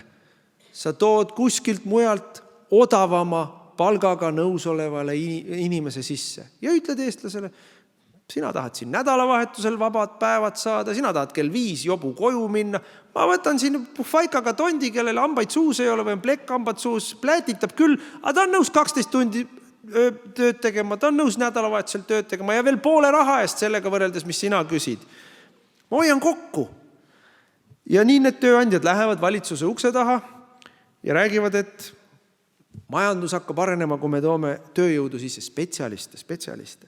Valitsus on toonud parlamenti 3 eriti õudsat eelnõud, mis tänast niigi lõtva immigratsioonipoliitikat veelgi lõdvendab.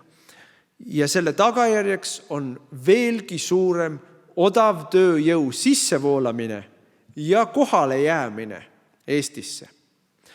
Ja valitsus on olnud ükskord elus aus meiega, reformierakondlased või ütleme, reformierakondlaste juhitud ministeeriumid on isegi kirja pannud meile, eelnõu seletuskirja, kust siis tulevad need suured spetsialistid. Ma loen teile need ette. Kõige suurem koht loomulikult Ukraina. Teisel kohal Venemaa. 3. kohal Valgevene. Järgmine on Moldova. Siis juba tulevad Usbekistan, Tadžikistan, Kõrgõzstan, Aserbaidžaan.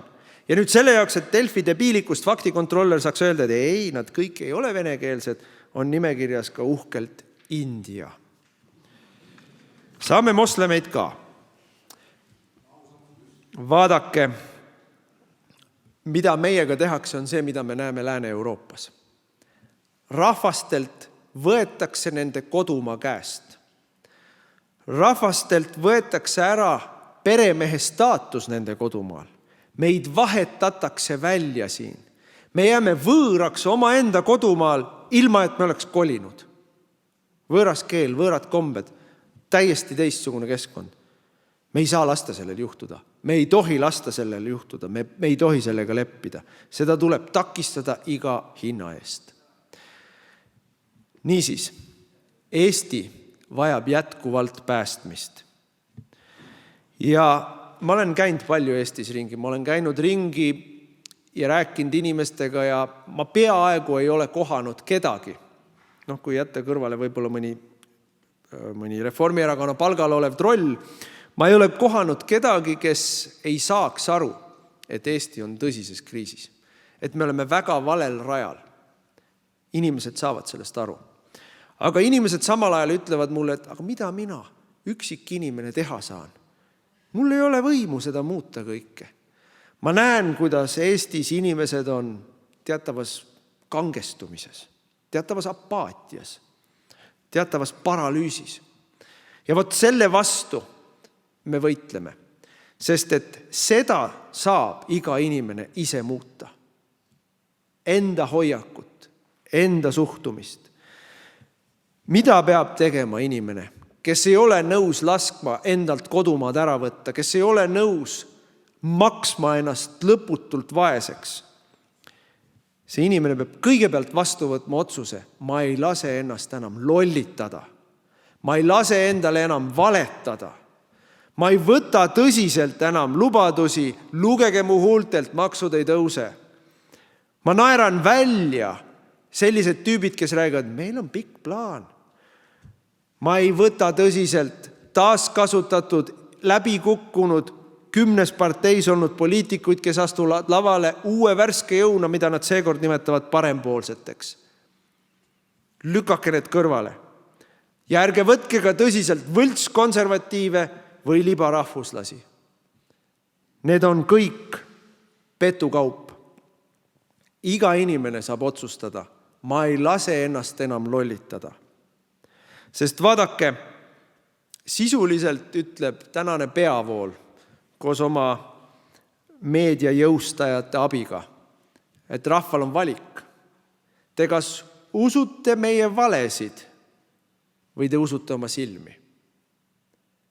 Kas te usute, et teil on suur võit maksulangetusest või te usute oma silmi, kui te saate oma elektri- ja küttearve jaanuaris? Te kas usute, et Eesti majandus kasvab, mis on nende vale, või te saate aru, et inimestel ei ole enam üldse raha? Te kas usute seda, mida Michal meile ütleb, et nii suur osakaal, kui eestlastel on tänasel päeval, pole Eestis olnud eestlastel alates teise maailmasõja algusest? Või te lähete tänavale ja usute oma silmi, et Tallinn on muutunud Vene linnaks? Kumbat te usute? Valitsuse valesid või oma silmi? Ja see ongi ärkamine. Kui te lõpetate valede uskumise, hakkate uskuma oma silmi ja hakkate avama kõikide enda lähedal olevate inimeste silmi. Seda saab teha igaüks. Seda saab teha igaüks. Ja siis saab juba kogu rahvas üheskoos selle õuduse lõpetada, mis meil on valitsuse nime all. Ma tulen tagasi selle naisterahva juurde, kes mulle Mustamäel magistrali peatuses kiitis Kaja Kallast. Ja ma ütlesin, et kas see siis nagu üldse ei mõtle nagu valiku tegemisel selle peale, et kuidas enda elu paremaks läheb või et poliitiliste valikute tegemise põhieesmärk on ju küsida, milline valik teeb seda, et elu läheks mul ka paremaks. Ja siis ta vaatas mulle otsa, kissitas silmi ja sisistas, ma maksan ükskõik kui palju, peaasi, et EKRE ei saaks võimule. Ja ta ütles, saagu või sitem, ikka ei hääleta teid. Ma ütleks niimoodi, ei ole kahtlust, ei ole mingit kahtlust. Seni, kuni EKRE ei saa võimule, saab sitem. Igal juhul saab sitem. Seda ongi vaja mõista. Ja kui me kõik seda mõistame, siis ongi juba ärkamine toimunud. Sest kõige kindlamad käed Eestis on EKRE-l. Eesti eest. Aitäh teile!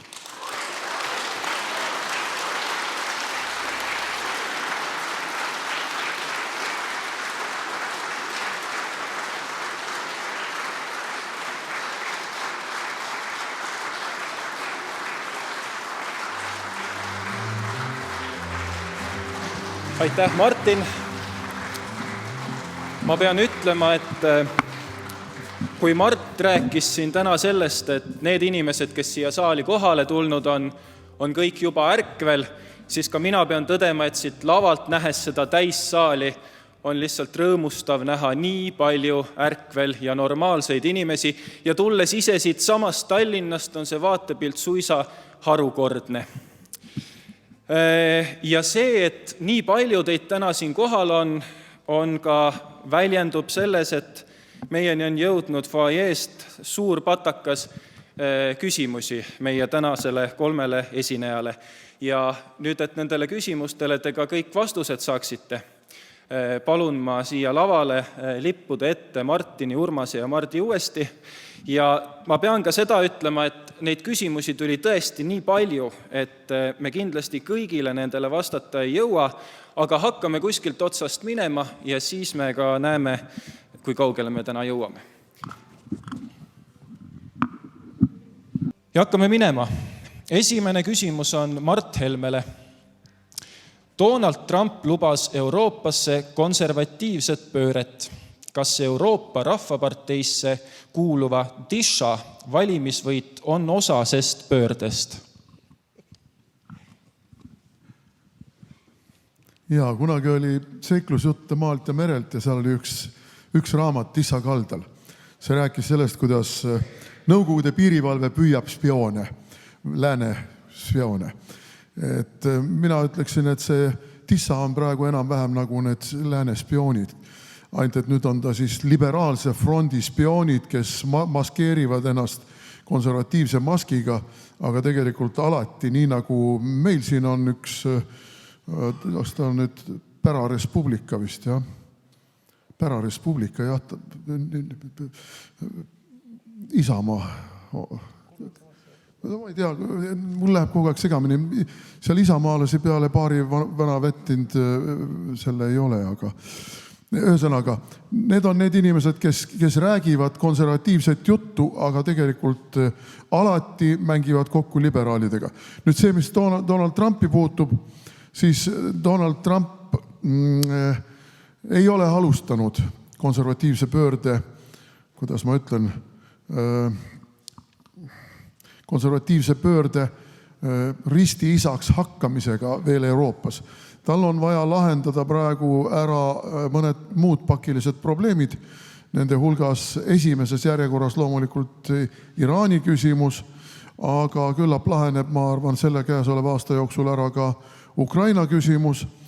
Ja siis ma arvan, et jõuab järg Euroopa Komisjoni kummuli keeramiseni ja selle järel jõuab kätte ka aeg, kus rahvad euroimperialismist vabanevad. Aitäh!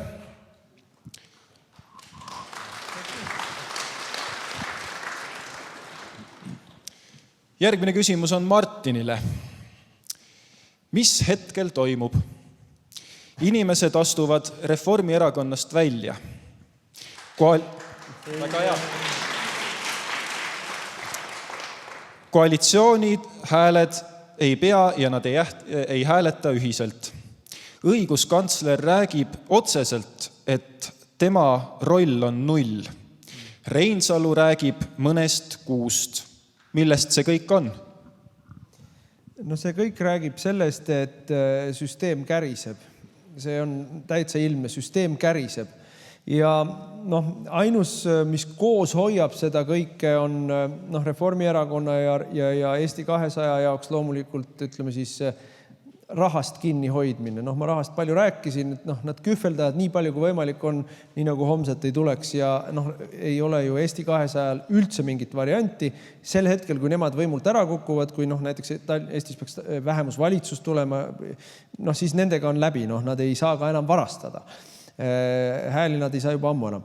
Ja mina ei tea, kas meil tulevad erakorralised või mitte, siin on palju sellest spekuleeritud, ega see ajaaken hakkab otsa saama, kui nüüd siin lähikuudel ei tule erakorralised saavad tulla ainult sellisel juhul, kui meil valitsus laguneb ja uut valitsust kokku ei panda, et teist varianti ei ole. Ma ei ole kindel, et see juhtub, aga see võib ka juhtuda. Mis ma nüüd õiguskantsleri kohta ütlen, on see, et ma ei varjagi oma vaenulikkust Ülle Madise suhtes. Minu meelest Ülle Madise on täielikult läbi kukkunud õiguskantslerina oma selles rollis, mis tema põhiseaduses on ette nähtud ja see on põhiseaduslike õiguste ja vabaduste kaitse. Ta on selle jaoks sõltumatu põhiseadusliku institutsiooni esindaja ja ta tegelikult ei ole teda teinud, ta ei teinud seda koroona ajal, ta ei ole seda teinud näiteks saadiku puutumatustega, ta ei ole mitte midagi ette võtnud e-valimiste vastu, tal oli öelnud mulle näost näkku, ta pole lapsi kaitsnud pedofiilide eest, et ta on sinuti aeg-ajalt tegeleb mingisuguste pooside võtmisega, et ei näe riigieelarve seadus ei ole põhiseadusega kooskõlas ja väike tükk automaksust ei ole ka seadusega, põhiseadusega kooskõlas, aga see kõik on selline niisugune servadest natukene nagu niki-näkitsemine, nagu põhiasjadega ta ei ole tegelenud. Ja ta ei tegele sellega päriselt sellepärast, et ta ei julge. Ma ei tea, miks ta ei julge, kas ta tahab presidendiks saada ja kardab suhteid rikkuda või ta päriselt kardab süvariiki. Kui sa süvariiki kardad, siis võiks avalikust ametist lahkuda. Siis sul ei ole seal võimalik mitte midagi teha, kui sa kardad neid. Et nemad peavad ikka sind kartma tegelikult. Ja tema ei ole sellega hakkama saanud, aga samamoodi ei ole põhiseadusliku korra kaitsmisega hakkama saanud president. Kõik lasi läbi. Et mulle aeg-ajalt ütlevad isamaalased, et ei kuule. Ja küll on see karis, mis ta on, aga mõtle, kui tuleb samasugune hull asemel, nagu oli Kaljulaid. Aga ma ütlen, aga kui me hakkame kvalitatiivselt vaatama, mis vahet oli Kaljulaidil ja Karisel. Kaljulaid vihkas meid, aga pani ministrid ametisse, vihkas meid, jättis mõned seadused välja kuulutamata ja siis tegeles selle telefoniga vilgutamisega kuskil ja konide korjamisega. Aga Karis on ka kõik läbi lasknud. Ta lasi läbi seadused, mis võttis Riigikogu vastu kodukorda rikkudes, mis on põhiseaduse vastane, eks ole. Ta lasi läbi seadused, mis olid ise põhiseaduse vastased, näiteks abielu rüvetamine. Ta lasi läbi kõik seadused, mis võeti vastu umbusaldusega või usalduse sidumisega. Ta lasi Kaja Kallasel olla mitu kuud üksi peaminister, mitte midagi ei teinud. Et ta on kõik läbi lasknud. Ta on kõik läbi lasknud, ta lihtsalt ei ole konisid käinud vahepeal korjamas ja inimesi välja vihastanud sellega. Et ma ei näe kvalitatiivselt mingit vahet. Aitäh. Järgmisena saab vastata Urmas. 26. märtsil võttis Euroopa Parlament vastu otsuse pagulaste tagasisaatmise kohta. Kas ka Eesti ajakirjanduses tuleks see esile tõsta? Jah, ta oli kuidagi ära mainitud Eesti ajakirjanduses, aga Eesti ajakirjandus on kuidagi, see on mingid teemad, mida nagu ei võimendata, nii et see kuulub ühe nende teemade hulka, et eks see kohutas Lääne-Euroopas nii mõnegi ära.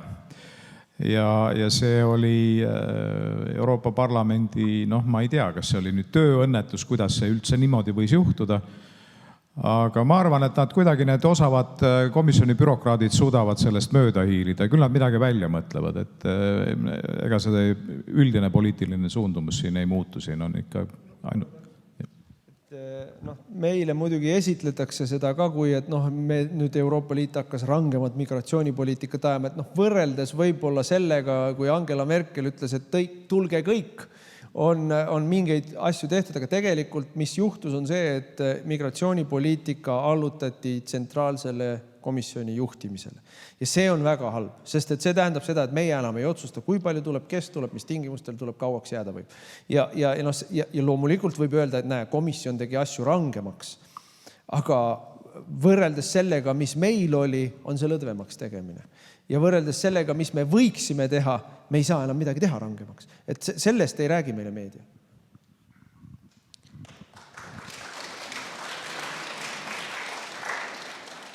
Ja nüüd on jälle üks küsimus Mardile. Kuidas on võimalik, et väikese kütuse mahutavusega droon pääses läbi Läti ja Eesti õhuruumi Venemaale? Ja, uskuge oma silmi. Need droonid on sellised, mis on võimelised lendama, olenevalt nüüd ikkagi suurusest ja kandevõimest, kusagil 400-500 kilomeetrit. Mõned on ka 700 ja kuskil niimoodi. See tähendab seda, et on mõned võimalused, kuidas nad lendavad. Ja üks võimalus on see, et nad lendavad mõne laeva pealt lastuna. See laev võib asuda Soome lahel. Teatavasti on meil uudistes ka olnud, et Soome lahel on kogunenud mitukümmend Vene varilaevastikku, aga kus me teame, kelle varilaevastikku seal veel on. Et laeva pealt on väga lihtne neid droone lendu lasta. Teine variant on see, et nad on lendu lastud võib-olla mitte Eestist, aga näiteks Lätist või Leedust ja nad lendavad siis seda koridori pidi ja sisenevad siis üle Peipsi järve või kuskil siinpool alles Venemaa territooriumile. Need on spekulatsioonidega. Meie siin lava peal ei tea, meil ei ole keegi ette kandmas käinud. Need on lihtsalt loogilised tuletused. Aga need ei ole, loomulikult need ei ole lennanud välja kusagilt Ukrainast. Ukraina, isegi Põhja-Ukraina on kusagilt suurusjärk mingi 1400 kilomeetri kaugusel Peterburist, Ust-Lugast. Et seda vahemaad need droonid lennata ei suuda. Järelikult nad on lendu lastud kõige tõenäolisemalt, ma arvan, ikkagi Läänemerel laevade pealt. Aga see on ka spekulatsioon. Nüüd Vene pool, ja siin palun mitte võtta, et mina edastan mingit Kremli narratiivi, ei edasta.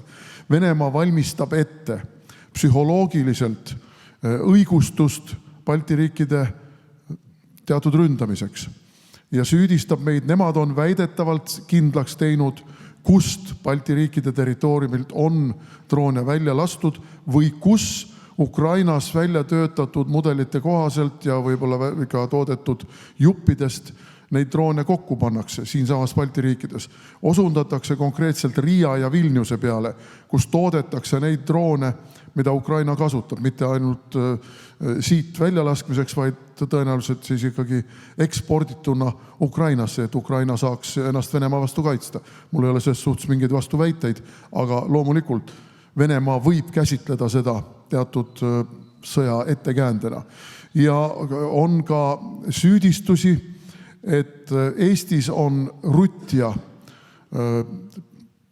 endine lennuväli, mis on praegu Kaitseliidu üks polügoon, see on põhjarannikul, et rutjat on kasutatud ühe kohana, kust on välja lastud droone. Veel kord, see võib olla ja ongi suure tõenäosusega ka Vene-poolne propaganda ofensiiv Balti riikide vastu, sest sealsamas kirjutavad nad ka, et ega me siis Londonit ja Berliini, kus ka kokku pannakse neid droone, ründama ei hakka, aga vaatame, kui me näiteks Riia pihta löögi anname ja selle tehase, kus neid droone toodetakse, maa pealt ära pühime, kas siis NATO artikkel 5 töötab? Katsetame. Et need on niisugused väga karmid sõjamängud, aga jah, tagasi tulles, et kuidas on võimalik, et sellised droonid lendavad, ei lendagi loomulikult kuskilt kaugelt Ukrainast, vaid lendavad tõenäoliselt Soome lahelt või kuskilt mujalt Läänemerelt.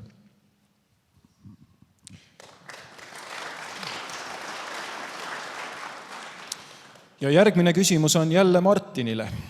Kas te toetaksite surmanuhtluse taastamist eriti ränkade kuritegude eest ja kas see on Eestis teostatav? Muidugi toetan ja meie erakonna programmis on see lausa sees. Surmanuhtlus on minu meelest õigluse küsimus. On teatud kuriteod, mis on nii koledad, nii hirmsad, et õigluse seisukohalt ei ole mingit muud karistust võimalik välja mõelda. Ja loomulikult on sinna juurde veel argumendid sellest, et mida me neist peame üleval aastakümneid ja aastakümneid maksumaksja rahast, aga minu jaoks on see õigluse küsimus. Ja esimeses järjekorras ma ikkagi arvan, et pedofiilidele tuleks surmanuhtlus määrata. See on asi minu meelest, meil on, see on üks asi, mis ajab mind emotsionaalselt äärmiselt ketasse, kui ma vaatan seda, mida tehakse täna Eestis pedofiilidega, siis minu meelest Eesti on pedofiilide riik, kus seda nagu riiklikult soodustatakse, et see on õudne. Aga jaa, meie erakond toetab. Aga nüüd küsimuse teine pool, et kas on võimalik? Muidugi on võimalik. Me oleme suveräänne riik, vähemalt peaksime olema suveräänne riik. Otsustame Eesti parlament, nii otsustab ja kogu lugu. Kellelegi ei meeldi, siis nende probleem. Nüüd võib-olla korrektsuse huvides tuleb selle jaoks loobuda mõnest rahvusvahelise konventsiooni osalisriigiks olemisest. Võib-olla tuleb mõnest rahvusvahelisest organisatsioonist välja astuda, aga mäng vääriks küünlaid sellisel juhul.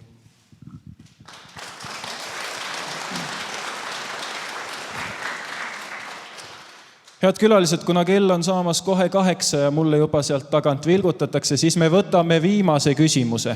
Ja viimase küsimusega ma vaatan on nii, et see on adresseeritud 2 mehele, nii et vaadake siis, kas vastab Mart või Martin või mõlemad. Ja lühidalt. Millal hambaravi muutub tasuta teenuseks ja et see poleks ärilistel eesmärkidel? Millal lõpetatakse kohtutäiturite omavoli võlglaste üle? Ja seal oli mitu asja. Kohtutäituritega, kui me olime valitsuses, siis me seda seadust üritasime teha normaalsemaks. Täiturid peavad olemas olema, sellest ma arvan ei ole vaidlust, et ka võla usaldajaid tuleb kuidagi kaitsta ja seda asja ajada ja me keegi ei taha, et me ise peaksime olema need, kes palkavad siis kapid, et oma raha kätte saada, et see riiklik regulatsioon on vajalik, aga meie kohtutäiturid on kontrolli alt väljas, see on ka selge. See on eraldi räkiti vorm. Ja seda on vaja, tegelikult riik saab ja peab sellega tegelema. Hambaraviga on niimoodi, et hambaravi puhul on võimalik, täiesti võimalik Eestis, see ei ole üle mõistuse kallis, teatud sellised olulised, odavad, aga üldiselt siis rahvatervise seisukohalt laialt levinud probleemid ära lahendada niimoodi, et see ei lähe maksma haigekassa, et haigekassa ei lähe pankrotti. Et meil tegelikult tänasel päeval on see väike jupike, mis ta on meil mingi 60 või 70 eurot makstakse aastase hambaravi kinni, et kui me selle seome ära seal mingisuguste tingimustega ka veel, et inimesed peavad käima regulaarselt kontrollis ja et mingid väiksemad asjad tehakse alati ära, et seda on võimalik teha, et ja siis mingid kallid iluasjad, neid ei pea panema sinna, ütleme siis solidaarsuskindlustusse sisse. On võimalik teha, kui seda asja mõistusega teha, aga praegu seda muidugi mida meil Eesti riigis mõistusega tehakse.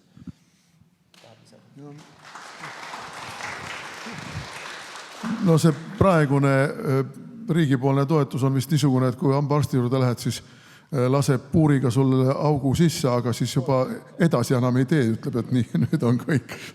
Et see on ebanormaalne. Nii ei saa.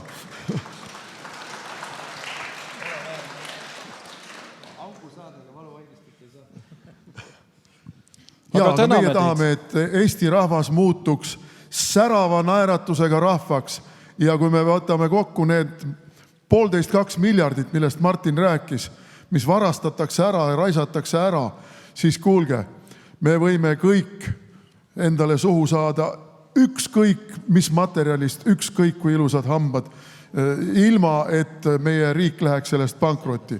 Nii et siin küsimus on ikkagi selles, et ma ei õhuta klassiviha, aga meil praegu on ikkagi välja kujunenud selline olukord, et meil on suured vargad, kes sõidavad tõllas ja rahvas ei ripu veel võllas, aga käib kotsa ringi müts käes ja nurub, et kuulge, andke meile selle hambaravi jaoks ja kuule, andke meile selle emo jaoks ja kuulge, andke meile selle teise kolmanda asja jaoks.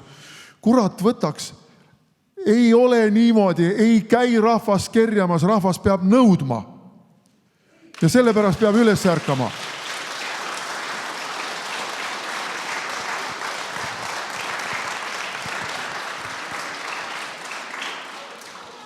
Aitäh Mardile, Martinile ja Urmasele ja teeme veel viimast korda suure aplausi.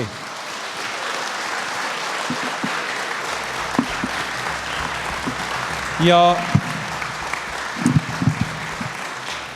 paar olulist teadaannet veel enne, kui te siit saalist lahkute. Mart, Martin ja Urmas teevad seal ukse taga fotoseina taustal teiega lahkesti pilti ja jagavad autogrammi.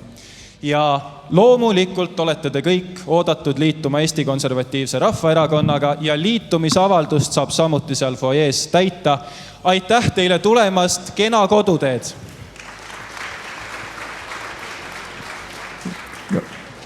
Ja vekslitele ja võlakirjadele me allkirju ei anna.